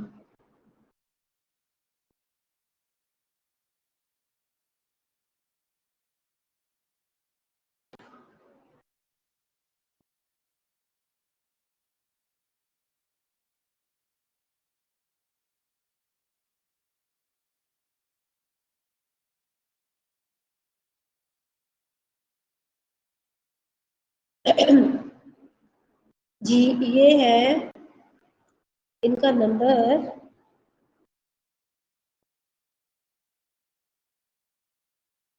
اچھا جی،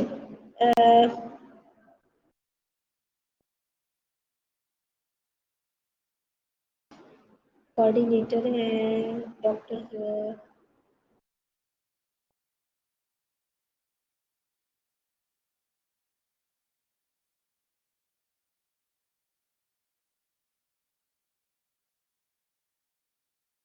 چلے میں آپ کو نا ابھی ڈاکٹر سر کا نمبر سامنے آ نہیں رہا.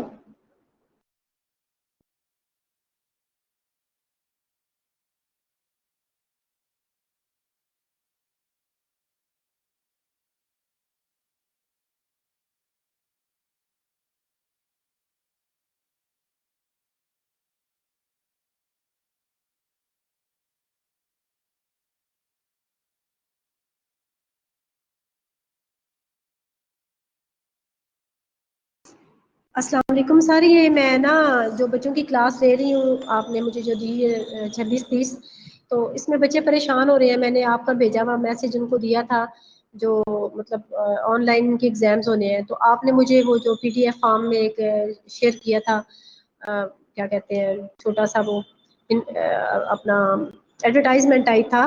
تو بچے چاہ رہے ہیں کہ آپ کا نمبر میں ان کو دے دوں، کیونکہ میں نے بچوں سے شیئر کیا ہے کہ سر کے پاس ان کا اپنا بکلیٹ ہے جس میں انہوں نے ٹائپنگ وغیرہ کا اور یہ اردو ٹائپنگ سے متعلق جو آپ کی ورڈ ہے آپ جانتے ہیں جس سے متعلق آپ نے وہ جو بکلیٹ کا مجھے بتایا تھا کہ میں نے کتاب لکھی ہے 300 کی.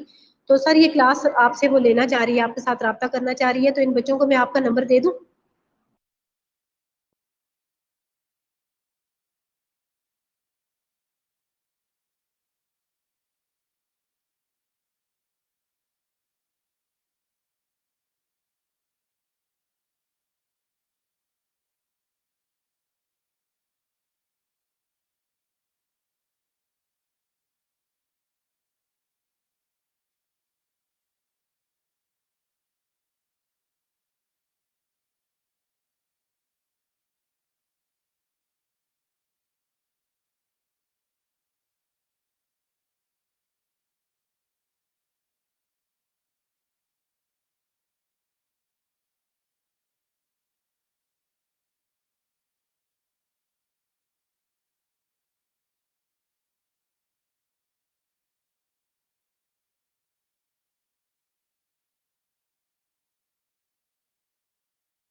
نمبر آپ کو کل ہی ملے گا. ابھی سر نہیں اٹینڈ کر رہے، کال اٹینڈ نہیں کر رہے. میسج میں نے بھیج دیے، تو وہ مجھے ان کو بتائیں گے تو پھر میں آپ کو نمبر سینڈ کر دوں. ٹھیک ہے، کال کروں گی انشاءاللہ.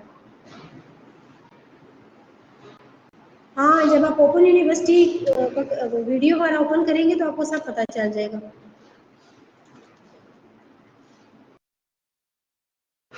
آپ لیکن اس سے پہلے پریکٹس کریں نا، اس سے پہلے آپ پریکٹس کر لیں.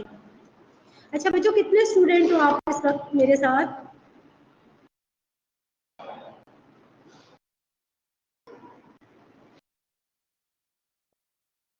اس وقت نظر نہیں آ رہی مجھے. 41. اور ویسے ٹوٹل کتنی کلاس رہی ہے ابھی؟ مطلب آج سارا ٹائم تو 41 ہی رہے ہیں آپ لوگ.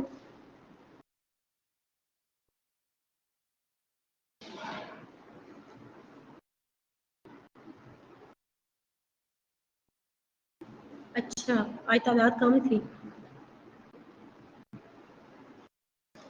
72 کی تعداد میں سے صرف 41 بچے.